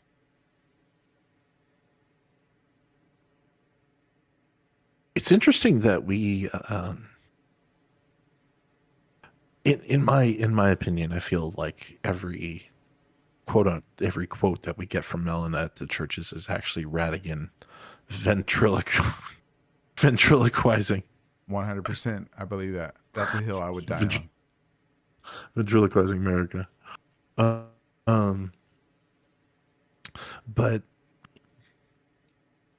I believe America somehow became an outer god, and this beyond the divine gate is this form of ancestor worship that they become the divines that people can call on and stuff like that. Oh, interesting. And I feel like if you stay that long in the divine gate, you'd probably lose your earthly name and gain like a weirder, better one, like the true mother or the formless mother and stuff like that. As in like the formless master. Yeah, exactly. Interesting. Who I feel is the Night Lord. Wait, you think the formless master is the one giving the Nightfarers the quest to kill himself? Yes, only to come into being, kind of like killing all of his Horcruxes to reform himself back again. Just because Miyazaki's like a huge fan of Shadow of the Colossus. Oh, interesting. Interesting. I never thought about that. I might have to play Night Rain some more. That damn game. I'll let you play it. I'll let you play it for me. Of course, man. I'd love to answer any of your questions. I need to play it more, if anything. It's because the remembrances for the Night Fairs actually just kind of rush by you, and I feel like I gotta watch individual stories again on YouTube again just to soak it all in one sitting. Right. But yeah, it, even though it is kind of a little bit of suffering sometimes, I do really enjoy it when I win. Oh goodness. Yeah. Yeah.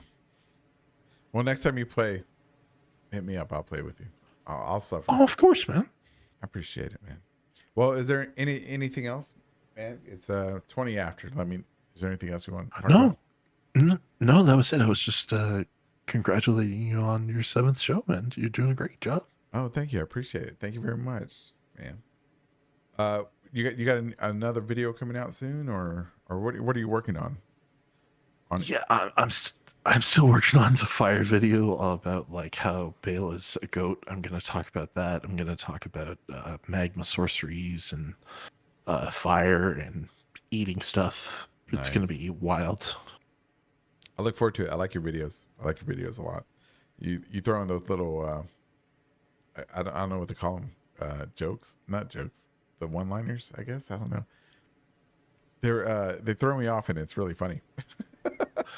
Thanks. That's what I was going for. Yeah, because I'm listening, and it's like plop. I'm like, that's funny. Anyways, yeah, they're great. They're great. All right, man. Well, I'll let you go, and we'll talk in the Discord and stuff. I'll be around. Hey, have a great night, man. Yeah, thank you. Thank you very much. All right. All right. All right, everybody. That was the one and the only Not Godwin. He's got a YouTube channel here on YouTube called Not Godwin. He's got great shows, great videos. I suggest everybody watch them and subscribe. And don't forget to watch and subscribe on over there at Serious Moonlight. Another great place, man, to get some good lore videos, good ideas. And if you enjoy these conversations, you enjoy talking about the lore of Elden Ring, you can always join the Discord, and because the party never stops there, especially when you got Boss and Nostal and Jackal and so many other of the great Inquisitors.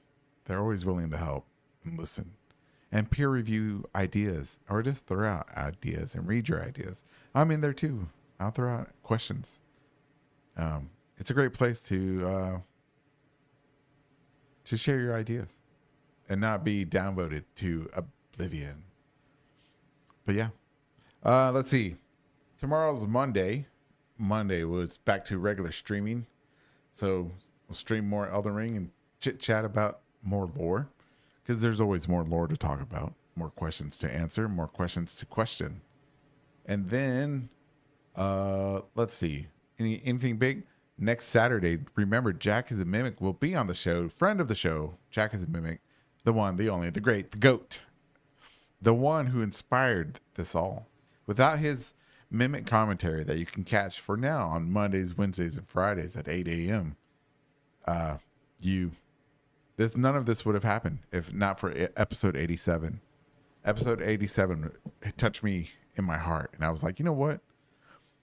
And I told Jack, I messaged him because I don't know him in real life, so I messaged him on YouTube, and I was like, in his comments, I'm like, Jack, because of you, I'm gonna make a YouTube video, and it's the very first one.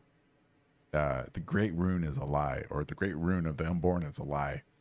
It's an awful video. I think it makes sense, but because of his work that he does, none of this would have been possible.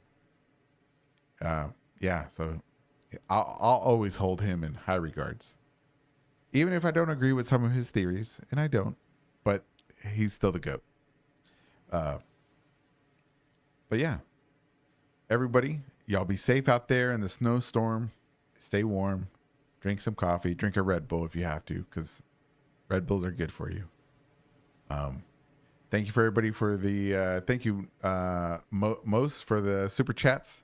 I appreciate it. And yeah, I'll see y'all tomorrow. Be safe.